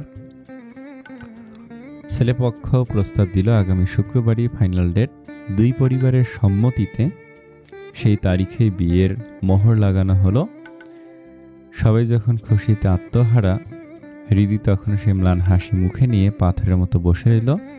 কেউ টেরও পেল না এই হাসির আড়ালে হৃদি আসলে কোনো অমোঘ পরিণতির দিকে হেঁটে যাচ্ছে। দুদিন পর হৃদি আর আগের মতো পাগলামি করে না। সে এখন সময় মতো খাওয়া দাওয়া করে, ইমনের সাথে বসে আড্ডা দেয়, এমনকি লুডুও খেলে। বাড়িতে বিয়ের ধুম লেগেছে, আত্মীয় স্বজনের আনাগোনা বাড়ছে। হৃদির মুখে হাসি দেখে রাবেয়া এহসান আর ইকবাল এহসান যেন হাফ ছেড়ে বাঁচলেন। অবশেষে মেয়েটা স্বাভাবিক হতে শিখেছে। কিন্তু হৃদির এই অতি স্বাভাবিক আচরণ কিছুতে মানতে পারছেন না সাহেরা চৌধুরী। যে মেয়েটা শুভ্রকে ছাড়ার নিঃশ্বাস নিতে পারছিল না, সে এত তাড়াতাড়ি সব ভুলে কিভাবে এত হাসি খুশি হয়ে গেল। সাহেরা চৌধুরীর বুকের ভেতরটা কু ডাকছে। আজ বৃহস্পতিবার। হৃদির গায়ে হলুদ। পুরো বাড়ি ঝলমলে আলোকসজ্জায় সাজানো হয়েছে। সদর দরজা থেকে রাস্তা পর্যন্ত মরিচবাতি দিয়ে বর্ণিল করে তোলা হয়েছে। হৃদি ড্রয়িং রুমে এসে তার বাবার সামনে দাঁড়িয়ে শান্ত গলায় বলল, আব্বু আমি একটু মার্কেটে যেতে চাই, আমার নিজের পছন্দের কিছু জিনিস কেনার আছে। ইকবাল এহসান মেয়ের আবদারে খুশি হয়ে বললেন, ঠিক আছে মা, তুই রেডি হয়ে আয়, আমি নিজেই তোকে নিয়ে যাচ্ছি। হৃদি তৈরি হয়ে আসলো, শুভ্রাও সাথে নিল। ইমনও নাসরবান্দা, সেও যাবে। শেষমেশ ইকবাল, এহসান, রিদি, শুভ্রা আর ইমনকে নিয়ে বসুন্ধরা শপিং কমপ্লেক্সে আসলেন। মার্কেটে ঢোকার পর রিদি আর ইমন যখন অন্য দোকানে ব্যস্ত, শুভ্রা তখন সুযোগ খুঁজতে লাগলো। সে অন্য একটা মার্কেটের সুতো দিয়ে একটু আড়ালে সরে আসলো। একটি দোকানের কর্মচারীকে লক্ষ্য করে সে বিনীতভাবে বলল, ভাইয়া আপনার ফোনটা একটু দেয়া যাবে? জাস্ট 2 মিনিটের জন্য একটা আর্জেন্ট কল দিতাম। কর্মচারী সানন্দে ফোন বাড়িয়ে দিলেন। শুভ্রা বুক ধকপকানি নিয়ে চারদিকে একবার তাকিয়ে শুভ্রের সেই বিদেশি নাম্বারে ডায়াল করলো, কিন্তু ওপাশ থেকে সেই চিরচেনা যান্ত্রিক কণ্ঠস্বর, ফোন বন্ধ। আর কেউ না জানুক। শুভ্রা মনে মনে নিশ্চিত যে রিদি বড় কোনো নাটক করছে, কারণ ভালোবাসা এত সহজে মুছে ফেলে নতুন জীবন সাজানো যায় না। শুভ্রার প্রচণ্ড রাগ হচ্ছে নিজের ভাইটার ওপর। কেউ কি এভাবে নিরুদ্দেশ হয়ে ফোন বন্ধ করে রাখে? হঠাৎ শুভ্রার মাথায় ঈশানের কথা খেলে গেল। এত কিছু হয়ে গেল, অথচ ঈশানকে কিছুই জানানো হয়নি। সোহান চৌধুরী তাকে বাড়ির বাইরে এক কদমে বের হতে দেননি, এমনকি ফোনটাও কেড়ে নিয়েছেন। শুভ্রা চট করে ঈশানের মুখস্থ নাম্বারটা ডায়াল করলো। কয়েকবার রিং হতে ওপাশ থেকে রিসিভ হলো। শুভ্রা অস্থির হয়ে ফিসফিস করে বলল, ঈশান ভাইয়া, আমি শুভ্রা, আপনি কোথায়? ঈশান অবাক হয়ে বলল, আরে শুভ্রা, কেমন আছো? তোমার ফোন এতদিন বন্ধ ছিল কেন? শুভ্রা কান্নারত গলায় বলল, সব কথা পরে বলা যাবে ভাইয়া, আপনি আগে বসুন্ধরা শপিং কমপ্লেক্সে আসেন। শুভ্রার কথা শুনে ঈশান অস্থির হয়ে কয়েক মিনিটের মধ্যেই শপিং কমপ্লেক্সের সামনে চলে আসলো। শুভ্রা আগে থেকে রাস্তার এক কোণে দাঁড়িয়েছিল। ঈশানকে দেখা মাত্রই সে এগিয়ে গিয়ে তার হাত ধরে টেনে মার্কেটের পাশে এক নির্জন গলির চিপায় নিয়ে গেল। শুভ্রাকে এতটা বিধ্বস্ত আর আতঙ্কিত দেখে ঈশান কপালে ভাঁজ ফেলে বলল, কি হয়েছে শুভ্রা? তোমাকে এমন দেখাচ্ছে কেন? শুভ্রা কান্নায় ভেঙে পড়ে বলল, ভাইয়া, সব কিছু শেষ হয়ে গেছে। রিদির বিয়ে ঠিক হয়ে গেছে, কালই ওর বিয়ে।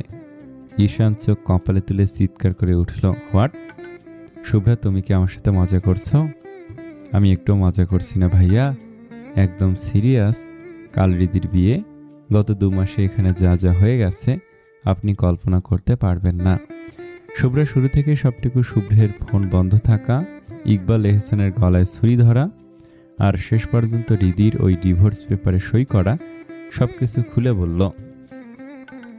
সব শুনে ঈশান মাথায় হাত দিয়ে পাগলের মতো অস্থির হয়ে হাত কসলাতে কসলাতে বলল, শুভ্রা, তোমরা জানো না কি হচ্ছে? বসের জীবন নিয়ে খেলছে তোমাদের 2 পরিবার। রিদির বিয়ে হয়ে গেলে বস জ্যান্ত পাগল হয়ে যাবে। আমি তো জানি বস রিদিকে কতটা পাগলের মতো ভালোবাসে। যেভাবেই হোক এই বিয়ে থামাতে হবে আমাদের। শুভ্রা অসহায় গলায় বলল, কিন্তু কিভাবে? ভাইয়াও তো দেশে নেই, আর ভাইয়ের ফোনটাও সেই যে বন্ধ হয়েছে এখন পর্যন্ত খোলেনি। ঈশান এবার রাগে ফেটে পড়ল। সে দাঁতে দাঁত চেপে বলল, বসের এই জিনিসটা আমার একদম ভালো লাগে না। কোথাও গেলেই ফোনটা বন্ধ করে রাখবে। আরে আপনার অন্তত খোলা রাখ, আরে ফোনটা অন্তত খোলা রাখ, কারণ বিপদ তো আর সময় মেপে বা বলে কয়ে আসে না। এখন এই মুহূর্তে ওনাকে না পেলে পরিস্থিতি একদম হাতের বাইরে চলে যাবে। ঈশান পকেট থেকে নিজের ফোন বের করে আবার পাগলের মতো শুভ্রের নাম্বারে ট্রাই করতে লাগলো। ওপাশ থেকে সে একই যান্ত্রিক স্বর বারবার ভেসে আসছে। ঈশান দেয়ালের উপর একটা লাথি মেরে বলল, শুভ্রা, তুমি রিদির কাছে যাও। ও যে হুট করে সই করে দিয়ে শান্ত হয়ে গেছে, এটা মোটেও ভালো লক্ষণ না। আমার কেন জানি মনে হচ্ছে ও ভেতরে ভেতরে বড় কোনো আত্মঘাতী সিদ্ধান্ত নিয়ে ফেলেছে। তুমি ওকে এক মুহূর্তের জন্য চোখের আড়াল করো না। আমি আমার শেষ চেষ্টাটুকু করছি বসের কোনো হদিশ পাওয়ার জন্য। দরকার হলে আমি এয়ারপোর্টে খবর নিচ্ছি উনি ফিরছেন কিনা। শুভ্রা মাথা নেড়ে আবার মার্কেটের ভিড়ের মাঝে মিশে গেল। তার বুকের ভেতরটা দুরু দুরু কাঁপছে। কালকের সূর্য ওঠার আগেই যদি শুভ্র না ফেরে তাহলে বড় অঘটন হয়ে যাবে। ইকবাল এহসানের ফোনে হঠাৎ একটা জরুরি কল আসে। তিনি কথা বলার জন্য ইমন আর রিদিকে একটু দাঁড়াতে বলে কিছুটা নিরিবিলি জায়গায় সরে গেলেন। রিদি চাতক পাখির মতো এই সুযোগটার অপেক্ষায় ছিল। সে ইমনের হাত শক্ত করে ধরে দ্রুত পা চালিয়ে পাশে একটা ফার্মেসির দোকানে চলে আসলো। রিদির চোখে মুখে এক ধরনের অস্বাভাবিক ক্ষিপ্ততা। সে ফার্মেসি গিয়ে নিচু স্বরে কিছু একটা চাইল। দোকানদার কয়েকটা প্যাকেট বের করে দিতে রিদি ক্ষিপ্ত হাতে সেগুলো ব্যাগে পুরে নিল। পুরো কাজটা সে এত দ্রুত করলো যে ছোট ইমন কিছুই বুঝে উঠতে পারল না। রিদি যখন আবার মার্কেটের ভিড়ের মাঝে ফিরে আসলো তখন তার ঠোঁটের কোণে এক চিলতে বিষাদ মাখা হাসির রেখা ফুটে উঠল, ঠিক যেন কোনো যুদ্ধে জয়ী হওয়ার পর এক পরাজিত সৈনিকের শেষ হাসি। ঈশান এয়ারপোর্টে গিয়ে পাগলের মতো প্রতিটি টার্মিনাল আর ফ্লাইটের লিস্ট চেক করলো, কিন্তু কোনো আশার আলো দেখতে পেল না। আজকের শুভ্রের কোনো ফ্লাইট এখানে ল্যান্ড করার কথা নেই। ঈশানের মনে হলো পায়ের তলা থেকে মাটি সরে যাচ্ছে, সবকিছু শেষ হয়ে যাচ্ছে। আর তার সাথে শুভ্রের ওপর একটা তীব্র অভিমান আর রাগ দানা বাঁধছে। কোথায় হারিয়ে গেল লোকটা, যখন তার গোটা জগৎটা ছারখার হয়ে যাচ্ছে। ঈশান আর এক মুহূর্ত দেরি না করে ট্যাক্সি নিয়ে সোজা রিদিদের বাড়িতে ছুটে এলো। তখন সন্ধ্যা ঘনিয়ে এসেছে। দূর থেকে কানে ভেসে আসছে উৎসবের পুরো শব্দ। পুরো বাড়িটা লতানো আলোকসজ্জায় এমনভাবে সাজিয়েছে যে দেখে মনে হচ্ছে কোন রাজপুরী। রাস্তাঘাট জুড়ে সেই ঝিকমিক আলো। ঈশানের বুকের ভেতরটা ধক করে উঠল। এই আলোকসজ্জা কি উৎসবের জন্য, নাকি শুভ্রের হৃৎপিণ্ডটা অন্য কারো হাতে তুলে দেওয়ার জন্য আয়োজন? ভিতরে তখন সাজ রব। রিদিকে হলুদ রঙের এক মায়াবী শাড়িতে সাজিয়ে স্টেজে বসানো হয়েছে। চারদিকে গগন বিদারী মিউজিক আর নাচ গানে মাতোয়ারা সবাই। পাখি, মিহি আর বাড়ির বাকি মেয়েরা গানের তালে তালে নাচছে। শুভ্রা রিদির ঠিক পাশে বসেছিল। ভিড়ের মাঝে হঠাৎ তার চোখে পড়ল ঈশানের ওপর। ঈশানকে দেখা মাত্র শুভ্রা নিঃশব্দে স্টেজ থেকে নেমে এলো এবং সবার চোখ এড়িয়ে ঈশানকে টেনে বাড়ির পেছনের নির্জন বাগানটায় নিয়ে গেল। সেখানে আফসা আলোয় ঈশান যখন শুভ্রার দিকে পুরনো দৃষ্টিতে তাকালো, তার নিঃশ্বাস যেন কয়েক মুহূর্তের জন্য আটকে গেল। শুভ্রার পরনে কাঁচা হলুদ রঙের এক জমকালো লেহেঙ্গা, যা তার গায়ের দুধে আলতা গায়ের রঙের সাথে মিশে এক অপার্থিব আভা তৈরি করেছে। তার সারা শরীর জুড়ে গাঁদা ফুলের গয়না, গলায়, কানে আর হাতে হলদেটে সেই ফুলের স্নিগ্ধ ছোঁয়া। মাথায় আর চুলে ছোট ছোট সাদা আর লাল গোলাপ এমনভাবে গেঁথে দেওয়া হয়েছে যেন কোনো স্বর্গীয় উদ্যান থেকে নেমে এসেছে সে। হলুদের স্নিগ্ধতা আর ফুলের ঘ্রাণে শুভ্রাকে এক জীবন্ত পরীর মতো মনে হচ্ছে। তার টানা টানা চোখ দুটোতে লেগে আছে গভীর উৎকণ্ঠা আর কাজল মাখা সে দৃষ্টি যেন এই উৎসবের মাঝে এক অব্যক্ত বেদনার গল্প বলছে। ঈশান কয়েক সেকেন্ডের জন্য থমকে দাঁড়িয়ে রইল। এই রণক্ষেত্রে এমন এক স্বর্গীয় সৌন্দর্য যেন বেমানান, কিন্তু শুভ্রার এই রূপ দেখে ঈশানের পাথর হয়ে যাওয়া মনটাও মুহূর্তের জন্য টলে উঠল। শুভ্রা ঈশানের হাত ধরে ঝাঁকুনি দিয়ে কাঁপা গলে জিজ্ঞেস করল, ঈশান ভাইয়া, ভাইয়ের কোনো খবর পেলেন? কিছু একটা বলুন প্লিজ। ঈশান নিজেকে সামলে নিয়ে এক বুক হাহাকার নিয়ে মাথায় নিচু করল। তার নীরবতায় জানিয়ে দিল শুভ্রের কোনো খবর পাওয়া যায়নি। সে মাথা নাড়াতে নাড়াতে এক বুক হাহাকার নিয়ে বলল, না শুভ্রা, বসের কোনো খবর নেই।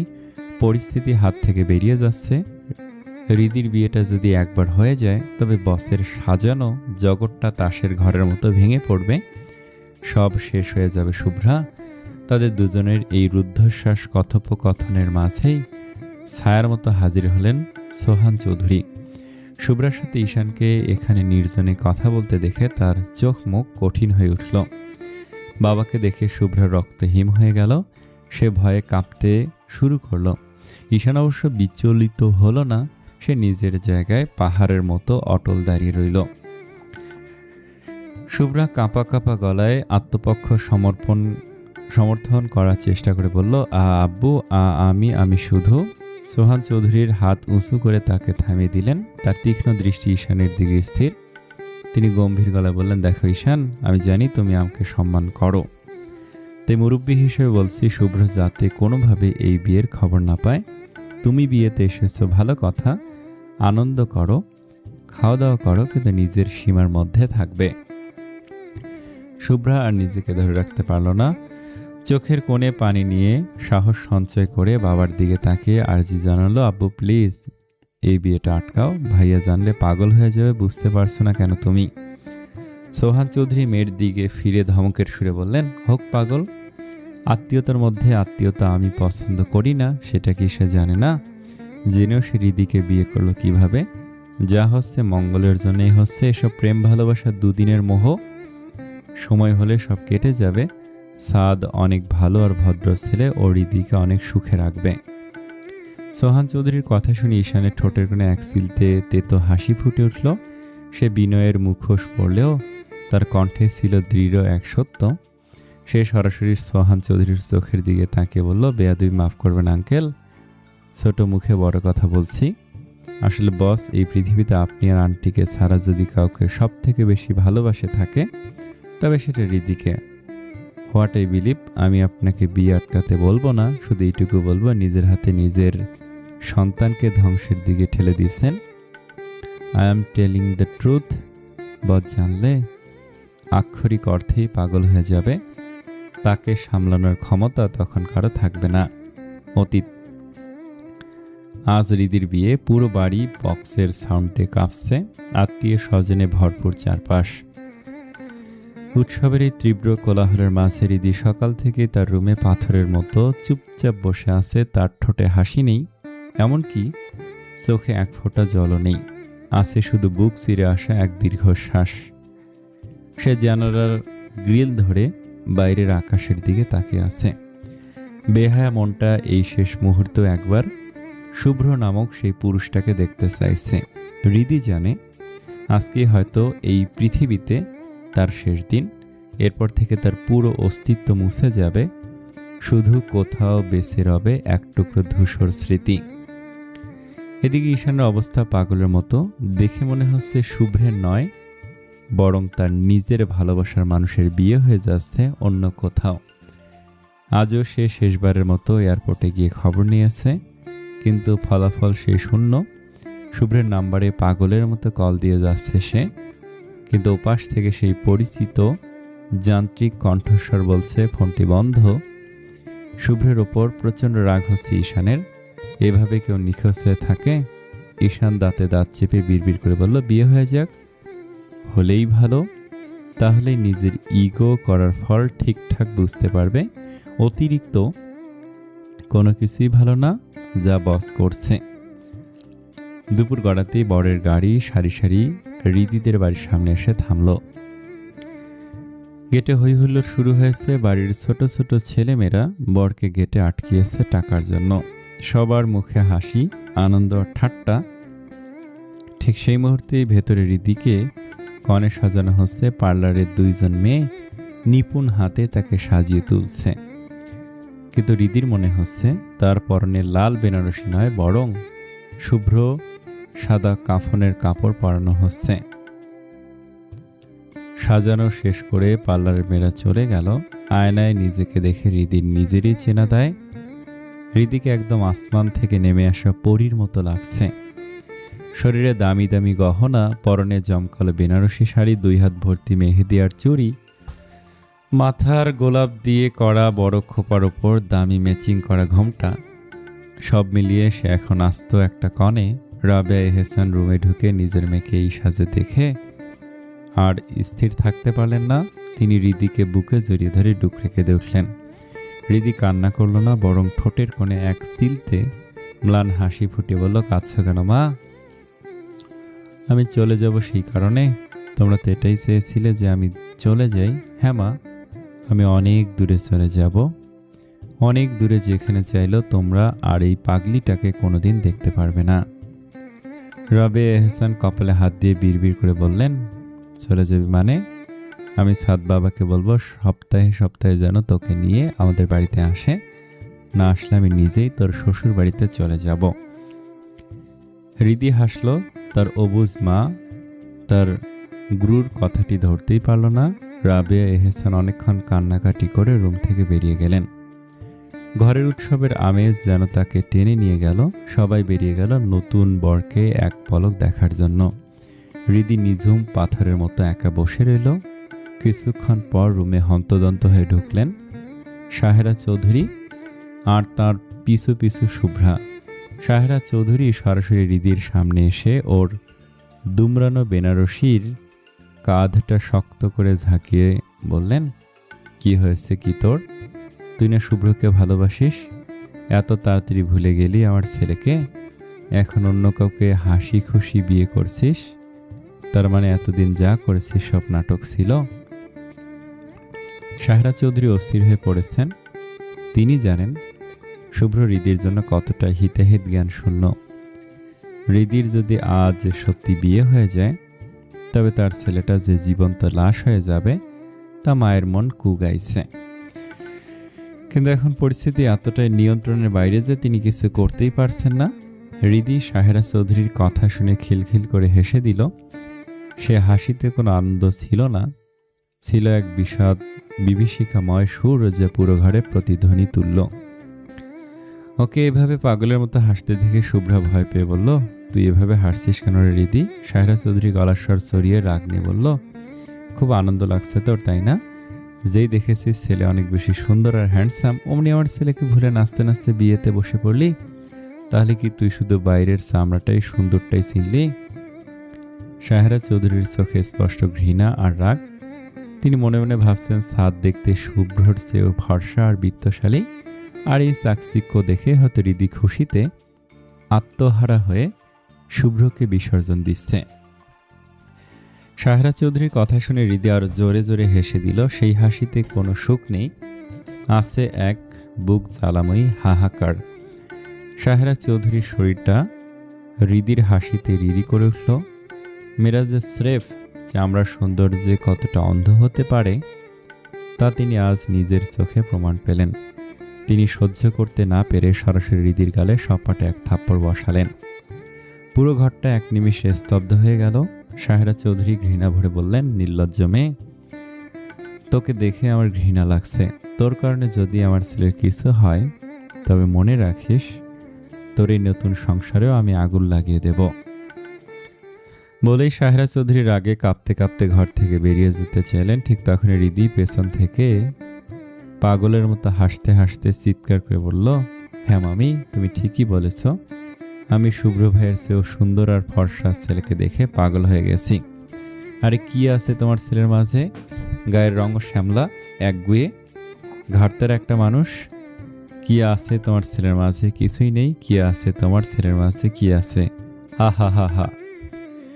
কথাগুলো শেষ করতে পারল না হৃদি। অট্টহাসির তোরটা মাঝ পথে হঠাৎ ভেঙে গিয়ে ঘর ফাটানো এক বুক ফাটা আর্তনাদ করলো। হৃদি নিজের লাল বেনারসিটা খামছে ধরে ফ্লোরে বসে পড়লো। এমন জোরে সে ডুকরে কেঁদে উঠল যেন আজ তার কলিজাটা ছিঁড়ে বাইরে চলে আসবে। সাহেরা চৌধুরী দরজার কাছ থেকে পাথরের মতো থমকে দাঁড়িয়ে গেলেন। হৃদি কাঁদতে কাঁদতে পাগলের মতো চিৎকার করে বলতে লাগলো, কি আছে তোমার ছেলের মাঝে যে তাকে ছাড়া আমি এক টুকরো শান্তিতে নিঃশ্বাস নিতে পারছি না? মামি বলো না, কি আছে? কি আছে ওই শ্যামলা পুরুষটার মাঝে যার জন্য আমার প্রতিটি রক্তবিন্দু বিষাক্ত হয়ে গেছে? কি আছে তোমার ওই ঘাড়তারা ছেলের মাঝে যে ছাড়া অন্য কোনো পুরুষের ছায়া আমি নিজের শরীরের ওপর কল্পনা করতে পারছি না? কি জাদু করেছে সে আমাকে? হৃদি নিজের বুকটা দুই হাতে আঘাত করতে করতে আবার চেঁচিয়ে উঠল, কেন আমি অন্য কাউকে সহ্য করতে পারছি না মামি? কেন আমার মনে হচ্ছে শুভ্র ভাই ছাড়া এই পৃথিবীর বাতাস আমাকে পুড়িয়ে মারছে? কেন এই সুন্দর বর, এই হীরের গয়না আমার কাছে জ্যান্ত শ্মশান মনে হচ্ছে? কি আছে তোমার ছেলের মাঝে যে সে আমাকে মেরে ফেললেও আমি তাকেই চাইছি? কেন আমার এই অবাধ্য মনটা আজও তার ওই নিষ্ঠুর মায়ের কাছে বন্দী হয়ে আছে? সাহেরা চৌধুরী হৃদির এমন আর্তনাদ দেখে স্থির থাকতে পারলেন না। তিনি হন্তদন্ত হয়ে দৌড়ে এসে মেঝেতে লুটিয়ে পড়া হৃদিকে শক্ত করে জাপটে ধরলেন। হৃদি তখন একদম ছোট বাচ্চাদের মতো ডুকরে কাঁদতে কাঁদতে সাহেরা চৌধুরীর শাড়ি খামছে ধরে বলতে লাগলো, আহ মামি, আমি আর পারছি না। তোমার ছেলেকে বলো না আমাকে এখান থেকে নিয়ে যেতে। আমি তো আজও তার পথ চেয়ে বসে আছি। ও যেন খবর পেয়ে চলে আসে। মামি বলো না ওকে আসতে, আমাকে এই জ্যান্ত নরক থেকে নিয়ে যেতে বলো। আমার পৃথিবীর সবটুকু শান্তি যে তোমার ওই একটা মানুষের মাঝে। শুভ্র ভাইকে বলো না আমাকে এসে নিয়ে যেতে। সাহেরা চৌধুরী পাথরের মতো থমকে গেলেন। তার চোখের সামনে থেকে কুয়াশা সরে গেল। তিনি বুঝতে পারলেন এতক্ষণ হৃদির এই বিদ্রূপের হাসি আসলে নিজেকে আড়াল করার এক করুণ দেয়াল ছিল। তিনি তড়িঘড়ি করে হৃদিকে সোজা করে বসালেন এবং নিজের আঁচল দিয়ে ওর চোখের নোনা পানি মুছতে মুছতে ভাঙা গলায় বললেন, আমাকে ক্ষমা করে দে মা, আমি বুঝতে পারিনি, আমি তোকে না বুঝে অনেক বড় আঘাত দিয়ে ফেলেছি। হৃদি তখন সাহেরা চৌধুরীকে জড়িয়ে ধরে একদম হাউমাউ করে কেঁদে উঠল। তার কান্নার বেগ শুভ্রার চোখেও ভিজে এলো। হৃদি কাঁদতে কাঁদতে হিক্কা তুলে বলতে লাগলো, আর পারছি না মামি, আমি শেষ হয়ে যাচ্ছি। সবাই আমাকে আজ অনেক হাসি খুশি দেখছে, কিন্তু আমি ভালো নেই। প্রতিটা সেকেন্ডে আমি নতুন করে মরে যাচ্ছি। এই সাজ, এই আলো সবই আমাকে দাহ করছে মামি। হৃদির চোখের পানিতে সাহেরা চৌধুরীর শাড়ির কাঁধ ভিজে একাকার। কান্নার তোরে হৃদির সযত্নে করা বিয়ের সাজ নষ্ট হয়ে যাচ্ছে। চোখের কাজল গাল বেয়ে গড়িয়ে পড়ছে। সাহেরা চৌধুরীও আর নিজেকে সামলাতে পারলেন না। তিনিও হৃদিকে বুকে চেপে ধরে ডুকরে কেঁদে উঠলেন। হৃদি কাঁদতে কাঁদতে বলতে লাগলো, যাকে ভালোবেসে পাওয়া যায় না সেই কষ্ট হয়তো মেনে নেওয়া যায় মামি, কিন্তু আমি তো শুভ্র ভাইকে পেয়েছিলাম।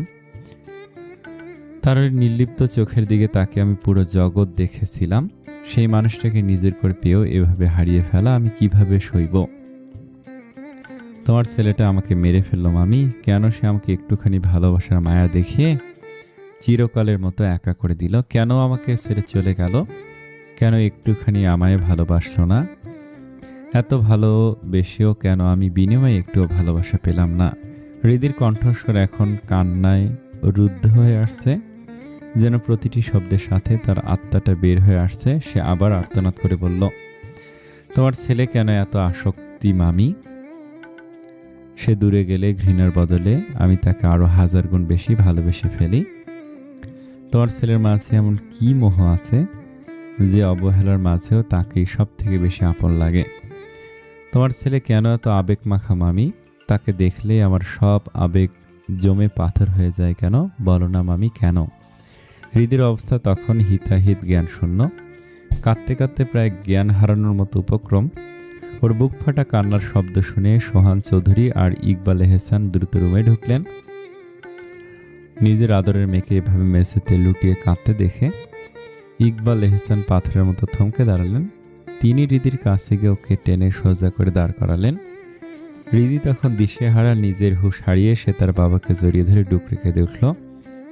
কাঁদতে কাঁদতে জীবনের শেষ আকুতি নিয়ে বলল, আব্বু আমাকে বিয়ে দিও না, আমি শুভ্র ভাইকে অনেক ভালোবাসি আব্বু।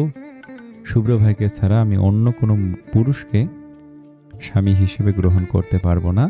আমি মরে যাবো আব্বু। হয় আমার শুভ্র ভাইকে এনে দাও, না হয় নিজের হাতে আমার গলা টিপে আমায় মেরে ফেলো। হুট করে হৃদির এমন পাগলামি দেখে ইকবাল এহসান আর সোহান চৌধুরী চমকে উঠলেন। নিচে তখন কাজী সাহেব কনেকে ডাকার তাগাদা দিচ্ছেন। বিয়ের লগ্ন বয়ে যাচ্ছে, আর ঠিক এই মুহূর্তে হৃদি আবার সেই পুরনো জেদ ধরে বসেছে। সোহান চৌধুরী পরিস্থিতির গুরুত্ব বুঝে রুম থেকে কৌতূহলী আত্মীয় স্বজনদের মিথ্যা কথা বলে বের করে দিলেন। তিনি হৃদির দিকে তাকিয়ে কড়া স্বরে বললেন, হৃদি তুই কি এটাকে ছেলে খেলা পেয়েছিস? নিচে শয়ে শয়ে আত্মীয় স্বজন বরসাদ বসে আছে, আর তুই এখন এইসব পাগলামি করছিস? পাগলামি থামা হৃদি, অনেক হয়েছে। হৃদি কান্না থামালো না, বরং ওর কান্নার বেগ আরো বেড়ে গেল। সে ঝাপসা চোখে বাবার দিকে তাকে আর্তনাদ করে বলল, আমাকে একটু বাঁচতে দাও তোমরা। কেন এভাবে তিলে তিলে মেরে ফেলছো? আমাকে একটু বাঁচতে দাও না আমায়। দরজার ওপাশ থেকে তখন বরপক্ষের লোকজন আর কাজী সাহেব বারবার তাড়া দিচ্ছেন কনেকে নিচে নিয়ে যাওয়ার জন্য। পুরো বাড়ি উৎসবের শব্দ হৃদির কানে বিষের মতো বাজছে। ইকবাল এহসান মেয়ের মুখটা দুহাতে তুলে ধরলেন। ধরা গলায় তিনি বললেন, মা আমার, কেন এমন পাগলামি করছিস? দেখ নিচে তোর শ্বশুরবাড়ির লোকজন, তোর হবু স্বামী বসে আছে। এসব কথা এখন জানাজানি হলে অনেক বড় গন্ডগোল হয়ে যাবে। পাগলামি করিস না মা, কান্না থামা, সব ঠিক হয়ে যাবে। সাদ অনেক ভালো ছেলে, সবাই ওর প্রশংসা করেছে, দেখিস তুই অনেক সুখী হবি সাদের সাথে। হৃদি কিছুক্ষণ নিথর হয়ে দাঁড়িয়ে রইল, তারপর হঠাৎ তার কান্না থেমে গেল। এক অদ্ভুত নিস্তব্ধতা গ্রাস করলো তাকে। সে রক্তবর্ণ চোখে সোহান চৌধুরীর দিকে তাকে একদম নিচু স্বরে বলল, মামা একটা শেষ ইচ্ছা পূরণ করবে? আমি না শুভ্র ভাইয়ের সাথে একটু কথা বলতে চাই, ওনাকে একটু ফোন দেবে? তোমাদের সামনেই কথা বলবো, কিন্তু এই বিয়ে বা এসব নিয়ে কিছুই বলবো না, একদম স্বাভাবিক কয়েকটা কথা বলবো। হৃদির এই করুণ আকুতি দেখে সাহেরা চৌধুরী আর সইতে পারলেন না। তিনি ডুকরে কাঁদতে কাঁদতে রুম থেকে বেরিয়ে গেলেন। সোহান চৌধুরী কিছুক্ষণ থমকে থেকে ভাবলেন, তারপর পকেট থেকে ফোন বের করে শুভ্রর নাম্বারে কল দিলেন। কিন্তু ওপাশ থেকে সেই চিরচেনা যান্ত্রিক কণ্ঠস্বর ভেসে এলো, দুঃখিত, আপনি যে নাম্বারে কল দিচ্ছেন সেটি বর্তমানে বন্ধ আছে, অনুগ্রহ করে কিছুক্ষণ পর আবার চেষ্টা করুন, ধন্যবাদ। সোহান চৌধুরী একবার নয়, পরপর 5 বার চেষ্টা করলেন, কিন্তু ফোন বন্ধই রইল। পাশ থেকে শুভ্রা ভেজা গেলে বলল, চেষ্টা করে লাভ নেই আব্বু, ভাইয়ার ফোন বন্ধ। হৃদি কথাটা শুনে ঠোঁটের কোণে এক টুকরো ম্লান হাসি ফোটালো। শেষ মুহূর্তে মানুষটার কণ্ঠস্বরটাও তার ভাগ্যে সইল না। সে নিজের চোখের পানি সজোরে মুছে সবার দিকে তাকে বলল, একটু ইমন আর আম্মুকে আসতে বলো। শুভ্রা দ্রুত গিয়ে ইমন আর রাবেয়া এহসানকে ডেকে আনলেন। হৃদি ছোট ভাই ইমনকে জড়িয়ে ধরে আবার ডুকরে কেঁদে উঠল। ইমনও তার আপুকে শক্ত করে জড়িয়ে ধরে কাঁদতে কাঁদতে বলল, আপু তুমি কেঁদো না, আমি সাদ ভাইয়ের সাথে কথা বলে আসলাম, উনি অনেক ভালো, আমার অনেক আদর করেছেন, দেখো তোমাকে অনেক আদর করবে, তুমি কষ্ট পেও না আপু। হৃদি কোনো উত্তর দিল না, শুধু ইমনকে জড়িয়ে ধরে কাঁদতে লাগলো। তারপর সে রাবেয়া এহসানকে জড়িয়ে ধরে কাঁদলো, শুভ্রাকেও জড়িয়ে ধরে কাঁদল। রুমের প্রতিটি মানুষের বুক ফেটে যাচ্ছিল হৃদির এই বিদায়ী আলিঙ্গন দেখে। সবার থেকে আলাদা হয়ে হৃদি তার চোখের জল মুছে ফেলে শান্ত স্বরে বলল, আমি একটু ওয়াশরুমে যাব। সোহান চৌধুরী চিন্তিত চোখে শুভ্রাকে ইশারা দিলেন হৃদির সাথে যেতে। শুভ্রা হৃদির হাত ধরে ওয়াশরুমের দরজা পর্যন্ত নিয়ে গেল। হৃদি ধীর স্থির পায়ে ভেতরে ঢুকলো এবং সজোরে দরজাটা আটকে দিল। খিল আটকে দেওয়ার শব্দটা পুরো রুমে প্রতিধ্বনিত হলো। সবাই দরজার ওপাশে দাঁড়িয়ে ওর জন্য অপেক্ষা করতে লাগলো। এভাবে 5 মিনিট কেটে গেল, কিন্তু হৃদি বের হচ্ছে না। নিচ থেকে মানুষের তাড়া আর সানাইয়ের শব্দ যেন আরো তীব্র হয়ে উঠেছে। শুভ্রের বুকের ভেতরটা হঠাৎ অজানা আশঙ্কায় ধক করে উঠল। সে ওয়াশরুমের দরজায় জোরে কড়া নেড়ে বলল, হৃদি শুনতে পাচ্ছিস? হয়েছে তোর? অনেক দেরি হয়ে যাচ্ছে তো। কিন্তু ভেতর থেকে কোনো সারা শব্দ নেই, কোনো পানির শব্দ নেই, কোনো নড়াচড়া নেই। এভাবে 10 মিনিট পার হয়ে গেল। এবার সবাই অস্থির হয়ে উঠল। সোহান চৌধুরী আর ইকবাল এহসান দরজায় পাগলের মতো ধাক্কাতে লাগলেন, চিৎকার করে হৃদিকে ডাকতে লাগলেন, কিন্তু ভেতরটা যেন কবরের মতো নিস্তব্ধ। রুমের ভেতর লোকজনের চিল্লাহাল্লার কান্নাকাটি শুরু হয়ে গেল। ঠিক সেই মুহূর্তে রাসেল হন্তদন্ত হয়ে রুমে ঢুকলো। রাসেলের মনটা এমনিতেই ছ্যাঁকা খাওয়া অবস্থায় ছিল। নিজের প্রিয় ক্রাশের বিয়ে হয়ে যাচ্ছে অন্য কোথাও, এই কষ্ট সে সইবে কি করে? কিন্তু সবাইকে ওয়াশরুমের দরজায় এভাবে এলো পাথারি হাসরা পিসারি দেখে সে আর ঘাবড়ে গিয়ে বলল, কি হয়েছে? আপনারা সবাই এভাবে ওয়াশরুমের দরজা ধাক্কাচ্ছেন কেন? ইকবাল এহসান অস্থির হয়ে রাসেলের হাত চেপে ধরে আর্তনাদ করে বললেন, বাবা রাসেল, একটু দরজাটা ভেঙে দাও না, ভেতরে হৃদি, ও দরজা খুলছে না, কোনো শব্দ করছে না, আমার খুব ভয় করছে রে বাবা। কি বলছেন এসব? রাসেল আর দেরি করলো না, সে পাগলের মতো দরজায় কাঁধ দিয়ে ধাক্কাতে লাগলো। মুখে হৃদির নাম নিয়ে বারবার চিৎকার করছে সে, কিন্তু কোনো উত্তর নেই। শেষমেশ রাসেল আর একটা ছেলে মিলে জান প্রাণ দিয়ে দরজায় শেষ ধাক্কাটা দিল। করাত করে শব্দ হয়ে সিটকিনিটা ভেঙে গেল এবং দরজাটা হাট করে খুলে গেল। ভেতরের দৃশ্যটা দেখা মাত্র সবার চোখ কপালে উঠল। ঘরের বাতাস যেন এক নিমিষে জমাট বেঁধে গেল। হৃদি ওয়াশরুমের মেঝেতে লুটিয়ে পড়ে আছে। তার সেই দামি লাল বেনারসিটা মেঝেতে ছড়িয়ে আছে রক্তের মতো। হৃদির ফর্সা মুখটা নীলচে হয়ে গেছে, আর তার মুখ থেকে সাদা ফিনকির মতো তরল ফেনা বের হচ্ছে। বিষের উগ্র গন্ধে পুরো ওয়াশরুমটা ভরে গেছে। ইকবাল এহসান কলিজা ফাটা এক চিৎকার দিয়ে মেয়ের নিথর দেহের ওপর আশ্রে পড়লেন। হৃদি, মা আমার কথা বল, চোখ মেল না। মুহূর্তের মধ্যে পুরো বাড়ির উৎসবের আলো যেন নিভে গেল। সবাই হৃদির নিথর দেহের ওপর পাগলের মতো ঝাঁপিয়ে পড়ল। রাবেয়া এহসান মেয়ের এই অবস্থা দেখে কলিজা ফাটা এক চিৎকার দিয়ে ওখানে জ্ঞান হারালেন। চারদিকে তখন এক বিভৎস হাহাকার। শুভ্রা কাঁপতে কাঁপতে রাসেলের হাত থেকে ফোনটা ছিনিয়ে নিয়ে ঈশানকে কল করলো। খবরটা পাওয়া মাত্র ঈশান পাগলের মতো গাড়ি চালিয়ে হৃদিদের বাড়িতে ছুটে আসলো। সে ওয়াশরুমে ঢুকে হৃদির অবস্থা দেখে পাথরের মতো থমকে গেল। সে মনে মনে যা সন্দেহ করেছিল তাই হলো। যেদি মেয়েটা সত্যি নিজেকে শেষ করে দিল। লাল বেনারসি পরা হৃদি যেন এক টুকরো নিথর মার্বেল পাথরের মতো পড়ে আছে। বাড়ির লোকজন হুড়ুহুড়ি করে হৃদিকে পাঁজা কোলা করে ধরে হাসপাতালের দিকে ছুটল। এদিকে বরপক্ষ তো দারুণ ক্ষেপে গেছে। তারা চিৎকার করে বলতে লাগলো যে মেয়ের অমতে এভাবে জোর করে বিয়ে দেওয়া অপরাধ। তারা পুলিশের হুমকি পর্যন্ত দিয়ে বরের গাড়ি ঘুরিয়ে সজোরে গেট দিয়ে বেরিয়ে চলে গেল। পুরো ঘর তখন বিলাপের শব্দে ভারী হয়ে আছে। ঈশানের চোখ হঠাৎ ওয়াশরুমের বেসিনের ওপর পড়ল। সেখানে ধবধবে সাদা দুটি কাগজ নিখুঁতভাবে ভাঁজ করে রাখা। শুভ্রার চোখও সেখানে পড়ল। ঈশান এক বুক আতঙ্ক আর কাঁপা কাঁপা হাতে কাগজ দুটো হাতে নিল। সে বুঝতে পারল এই কাগজগুলো শুধু সাদা পাতা নয়, এগুলো হৃদির শেষ আর্তনাদ। ঈশান প্রথম কাগজটা ধীরে ধীরে খুলে পড়তে শুরু করলো। আমার প্রাণের পরিবার, মা, আমি জানি না এই চিঠিটা যখন তোমাদের হাতে পৌঁছাবে তখন আমি কোথায় থাকবো। হয়তো কোনো এক না ফেরার দেশে, যেখানে কোনো সামাজিক লোকলজ্জা নেই, কোনো হৃদয়ের রক্তক্ষরণ নেই।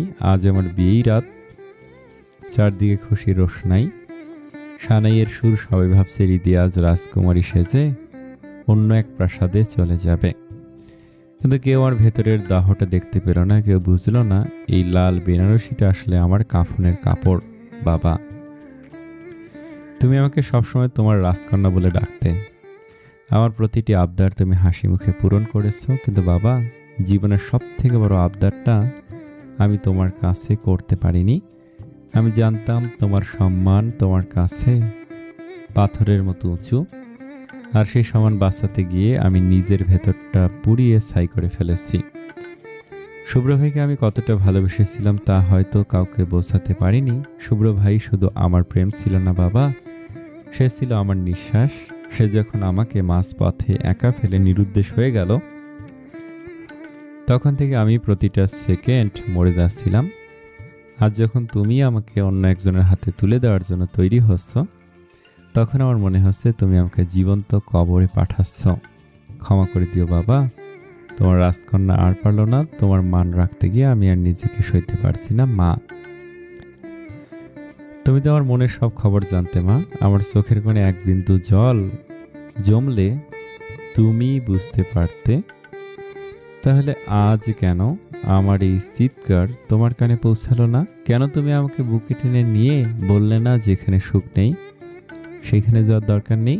মা, আজ যখন বিয়ের সাজে আমাকে আয়নার সামনে বসিয়ে দিলে, তখন আমার মনে হচ্ছিল আমার কলিজাটা কেউ ধারালো ছুরি দিয়ে কাটছে। আমি তো অন্য কারো হতে পারবো না মা। শুভ্র ভাইয়ের নাম আমার রক্তে মিশে আছে। যে শরীরে অন্য কারো অধিকার আমি কল্পনা করতে পারি না, সেই শরীর অন্য কাউকে সঁপে দিয়ে আমি বেঁচে থাকবো কিভাবে? আমি জানি আমার পরপরে যাওয়ার খবরে তুমি সব থেকে বেশি কাঁদবে, কিন্তু মা, বিশ্বাস করো, তিলে তিলে প্রতিদিন মরে যাওয়ার চেয়ে একেবারে মরে যাওয়া অনেক বেশি শান্তির। তোমরা আমাকে অনেক আগলে রেখেছিলে, কিন্তু শুভ্র ভাইয়ের ওই মায়াবী আসক্তি থেকে আমাকে কেউ বের করতে পারলে না। শুভ্র ভাই এমন এক পুরুষ যে দূরে গিয়েও আমার চারপাশটা বিষাক্ত করে দিয়ে গেছে। তার অবহেলা আমি সইতে পেরেছি, কিন্তু তার অভাব আমি সইতে পারছি না। আমি এই পথটা কেন বেছে নিলাম জানো? কারণ আমি চাই না আমার কারণে আমাদের পরিবারের গায়ে কোনো কলঙ্ক লাগুক। আমি যদি আজ পালিয়ে যেতাম, তবে সমাজের মানুষ তোমাদের দিকে আঙুল তুলতো। আমি মরে গেলে হয়তো তোমরা কিছুক্ষণ কাঁদবে, কিন্তু সমাজের সামনে তোমাদের মাথা নিচু হবে না। আমি নিজের জীবন দিয়ে তোমাদের সম্মানটুকু বাঁচিয়ে গেলাম পুরো পরিবারের কাছে। আমার শেষ কথা, আমি তোমাদের সবাইকে অনেক ভালোবাসি, কিন্তু আমি কোনোদিনও তোমাদের অবাধ্য হতে চাইনি। কিন্তু ভালোবাসার জিনিসটা বড় অদ্ভুত। শুভ্র ভাই আমাকে শিখিয়েছিল কিভাবে তাকে ছাড়া এক মুহূর্ত বাঁচা যায় না। আজ তার সেই শিক্ষাটা আমি অক্ষরে অক্ষরে পালন করছি। বিয়ের এই সাজে আমি নিজেকে বড় বেশি অপবিত্র বোধ করছি। আমার আত্মাটা অনেক আগেই মরে গেছে। আজ শুধু শরীরটা মুক্তি পাচ্ছে। তোমরা কেউ শুভ্র ভাইকে দোষ দিও না, হয়তো আমার ভাগ্যেই সুখ ছিল না। শুধু আমার ঘরের এক কোণে রাখা ডায়েরিটা পড়লে তোমরা বুঝতে পারবে এই মেয়েটা গত কয়েক মাস ধরে কতটা যন্ত্রণার মধ্য দিয়ে গেছে। আমার বিয়ের জন্য যে টাকাটা জমিয়েছিলে বাবা, সেটা দিয়ে কোনো এতিমখানায় খাবার দিও, অন্তত আমার আত্মাটা একটু শান্তি পাবে। বিদায় বাবা, বিদায় মা। এই অভাগী মেয়েটাকে যদি পারো তবে মাফ করে দিও। আমি এক সমুদ্র তৃষ্ণা আর শুভ্র ভাইয়ের প্রতি এক আকাশ আসক্তি নিয়ে চলে যাচ্ছি। পরপরে হয়তো আমার আর শুভ্র ভাইয়ের কোনো বিচ্ছেদ থাকবে না। চিঠির শেষে হৃদির শেষ কথা, আমি তোমাদের হৃদি হয়েই মরতে চেয়েছিলাম, অন্য কারো অর্ধাঙ্গিনী হয় নয়। আজ আমি আমার নিজের সিদ্ধান্তে স্বাধীন হলাম। দয়া করে আমার লাশের পাশে যেন কোনো কান্নাকাটি না হয়, কারণ আমি আজ সব থেকে মুক্তি পেলাম। ইতি তোমাদের আদরিনী হৃদি, আমার আসক্তি শুভ্র ভাই। আপনি এমন একটা আসক্তি, পুরুষ দূরে গেলে অভিমানের বদলে আমি আপনাকে আরও বেশি ভালোবেসে ফেলেছি। আমার সব থেকে বাজে অনুভূতি হচ্ছে আপনি যখন অনেক দূরে থাকেন, আপনি যখন কাছে থাকেন তখন পৃথিবীটা আমার মুঠোয় মনে হয়, আর আপনি দূরে গেলে মনে হয় আমি এক জনশূন্য দ্বীপে দাঁড়িয়ে নিজের অস্তিত্বের সাথে লড়াই করছি। জানেন, আপনাকে ভালোবেসে আমি কোনোদিনও শান্তি পাইনি, কিন্তু এই অশান্তিটাই আমার জীবনের পরম পাওয়া। আপনি কি জানেন আপনার নীরবতা আমাকে কিভাবে কুরে কুরে খায়? আপনি যখন কথা বলেন না, তখন চারপাশের শব্দগুলো আমার কানে তপ্ত সীসার মতো বিধে।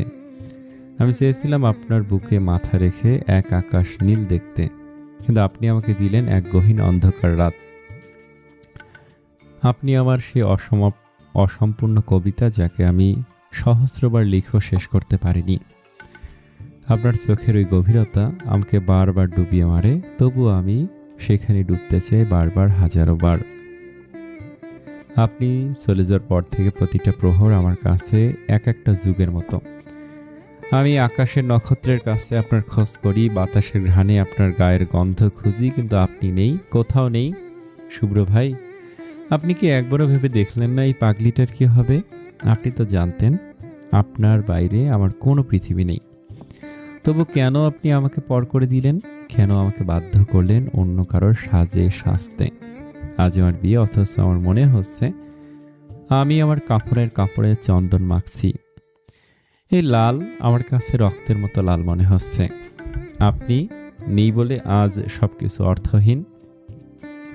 বুকের ভেতরটা এক বিশাল শূন্যতা, যা কোনো কিছুতেই ভরবে না। আমি আপনাকে ঘৃণা করতে চেয়েছিলাম, খুব চেয়েছিলাম, কিন্তু যতবার আপনার কথা ভেবেছি ততবার ভালোবাসার পারদ আরও কয়েক গুণ বেড়ে গেছে। আপনি আমার রক্তে মিশে থাকা সেই বিষ, যা আমাকে মারছেও না, আবার বাঁচতেও দিচ্ছে না। আমি কি খুব বেশি কিছু চেয়েছিলাম আপনার কাছে?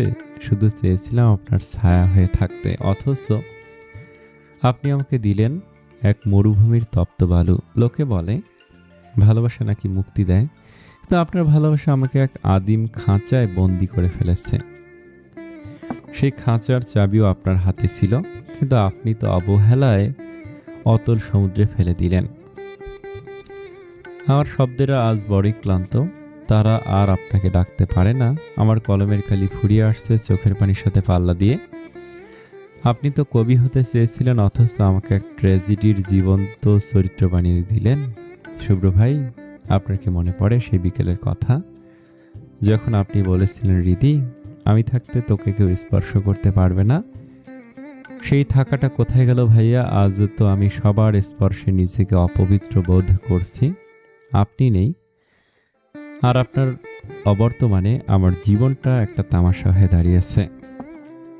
আপনি আমার সেই প্রার্থনা, যা সৃষ্টিকর্তা শোনেননি। আপনি আমার সেই স্বপ্ন, যা দেখার মাঝেই ভেঙে চুরমার হয়ে গেছে।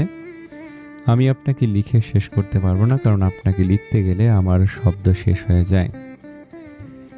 কিন্তু আমার হাহাকার শেষ হয় না। হয়তো একদিন আপনি ফিরবেন, কিন্তু সেদিন হয়তো আমি আর এই রূপে আপনার সামনে থাকবো না। আমি হয়ে থাকবো এক ধূসর স্মৃতি। ভালোবাসি শুভ্র ভাই, ঘৃণার চেয়েও প্রবলভাবে ভালোবাসে। আপনি দূরে গিয়ে আমাকে আরও বেশি নিজের করে নিলেন। এই আসক্তি মৃত্যুকেও কাটবে কি না আমি জানি না। আমি পারলাম না শুভ্র ভাই, আর নিজেকে বাঁচিয়ে রাখতে পারলাম না। কারণ আমি যদি নিজেকে বাঁচিয়ে রাখি, তবে আজ রাতে আমার মনটা জুড়ে যাবে অন্য কারোর সাথে, নামটা জুড়ে যাবে। যে নামের পাশে শুধু আপনাকে কল্পনা করেছিলাম, সেই নামের সাথে অন্য কোনো পুরুষের নাম আমি সইতে পারবো না। বুকের ঠিক বাম পাশে আপনার জন্য যে জায়গাটা আমি পবিত্র করে রেখেছিলাম, সেখানে অন্য কাউকে বসানোর চেয়ে নিজের অস্তিত্ব মিটিয়ে দেওয়া অনেক সহজ। আমার অতটুকু ক্ষমতা নেই শুভ্র ভাই যে আপনার জায়গায় অন্য কাউকে বসতে দেব। আমার শরীরটা হয়তো সমাজ অন্য কারো হাতে তুলে দিতে পারবে, কিন্তু আমার এই আত্মা, সে তো বহু আগে আপনার চরণে নিজেকে সঁপে দিয়েছে।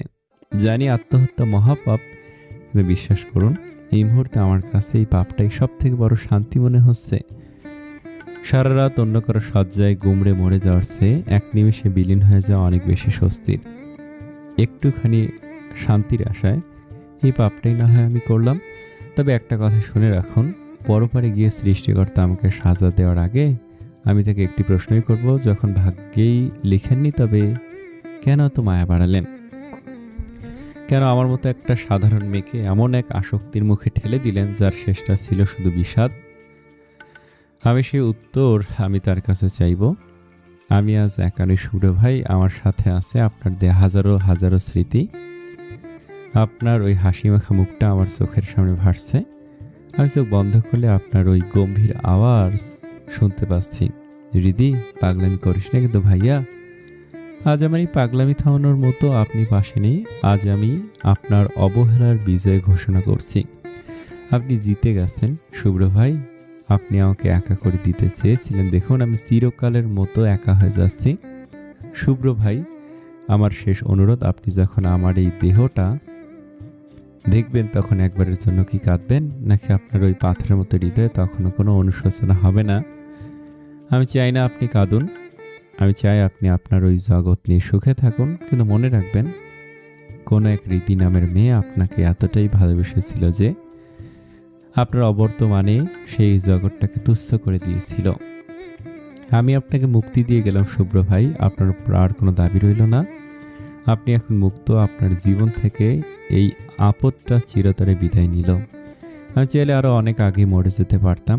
এই বিষাদময় পৃথিবী ছেড়ে চলে যাওয়া আমার জন্য খুব কঠিন কিছু ছিল না। কিন্তু জানেন কেন মরিনি? কারণ আমার হৃদয়ের কোণে এক টুকরো ক্ষীণ আশা বেঁচে ছিল, হয়তো আপনি আসবেন। শেষ মুহূর্তে হলেও সব বাধা ভেঙে আমাকে নিজের করে ছিনিয়ে নিয়ে যাবেন। আমি প্রহর গুনেছি, প্রতিটা সেকেন্ড আপনার পায়ের শব্দ পাওয়ার জন্য ছটফট করেছি, কিন্তু আপনি আসলেন না। আমার সেই দীর্ঘ প্রতীক্ষার ফুরালো না। সবাই বলে অপেক্ষার ফল নাকি খুব মিষ্টি আর সুন্দর হয়, কিন্তু আমার বেলায় সেই ফলটা হলো নীল বিষে ভরা। আজ যদি আমি বেঁচে থেকে আপনার ফিরে আসার অপেক্ষা করি, তবে এই হৃদি নামের মানুষটা স্রেফ একটা জীবন্ত লাশ হয়ে পৃথিবীতে পড়ে থাকবে। এক চিমটি শান্তিতে নিঃশ্বাস নেওয়ার অধিকারটুকু আমার থাকবে না। এই পাথর সমান কষ্ট সইবার শক্তি আমার আর নেই। তাই অসহ্য যন্ত্রণার হাত থেকে একটুখানি চিরস্থায়ী শান্তির আশায় আমি পাষাণের মতো এই মরণ পথটাই বেছে নিলাম। আর হ্যাঁ, আমি কিন্তু একা যাচ্ছি না, আমার সাথে কল্পনাকেও, আপনিও যাচ্ছেন কল্পনাতে। বুঝতে পারলেন না তো? তাহলে শুনুন, কিছুক্ষণ পরে আমার নিথর শরীরে সাদা কাফন মুড়িয়ে দেওয়া হবে। আমার তো এই সাদা রংটাকেই ভালোবেসে শুভ্র নামে ডাকি, তাই না? আমি না হয় ওই সাদা কাফনের কাপড়েতেই কল্পনাতে আপনি ভেবে নিব, মৃত্যুর পর যখন আমি কবরের ওই অন্ধকার ঘরে একাকী শুয়ে থাকব, তখন ভাববো যে আমি একা নই, আমার সাদা কাফনের ভাঁজে ভাঁজে আমার শুভ্র ভাই জড়িয়ে আছে। জীবনের শেষ মুহূর্ত পর্যন্ত আপনাকে ছোঁয়া হলো না, তাই কাফনের শুভ্রতাকেই আপনার আলিঙ্গন ভেবে আমি চিরনিদ্রায় ডুব দিলাম। আমার শব্দেরা আজ ঝরে পড়ছে, কলমটা আর চলতে চাইছে না, চোখের জল ডায়েরির পাতায় পড়ে অক্ষরগুলোকে ঝাপসা করে দিচ্ছে। হয়তো এটাই শেষবার আপনার জন্য কিছু লেখা। ভালো থাকবেন আমার প্রিয় আসক্তি। আপনার ওই মায়াবী অবহেলায় আমি সাথে করে নিয়ে যাচ্ছি কবরে। সেখানে হয়তো আপনি নেই, কিন্তু আপনার স্মৃতিগুলো আমার চিরসাথী হয়ে থাকবে। আপনার হৃদয় আপনার জন্য এক আকাশ ভালোবাসা রেখে চলে গেল। ইতি আপনার সেই চিরকালের অবহেলিত এবং আসক্ত হৃদি। আসসালামু আলাইকুম। সত্যি বলতে হৃদির এই চিঠিটা পড়ে আমাকে অনেক খারাপ লাগতেছে, এমনকি চোখের পানিও এসেছে। আপনাদের কেমন লেগেছে কমেন্টে জানান। একটা মেয়ে একটা ছেলেকে কি সত্যি এভাবে ভালোবাসতে পারে? যদি পারে তাও কমেন্টে জানাবেন। আমি আপনাদের কাছে আশা করব আজকে সবথেকে বেশি কমেন্ট পড়বে এই ভিডিওটাতে এবং 100টারও বেশি কমেন্ট হবে। চেষ্টা করব যথাসাধ্য সবার রিপ্লাই দেওয়ার জন্য। প্লিজ যার মনে যা প্রশ্ন আছে কমেন্টে করেন। অনেক ভালো থাকবেন। আসসালামু আলাইকুম। আমার জন্য দোয়া করবেন।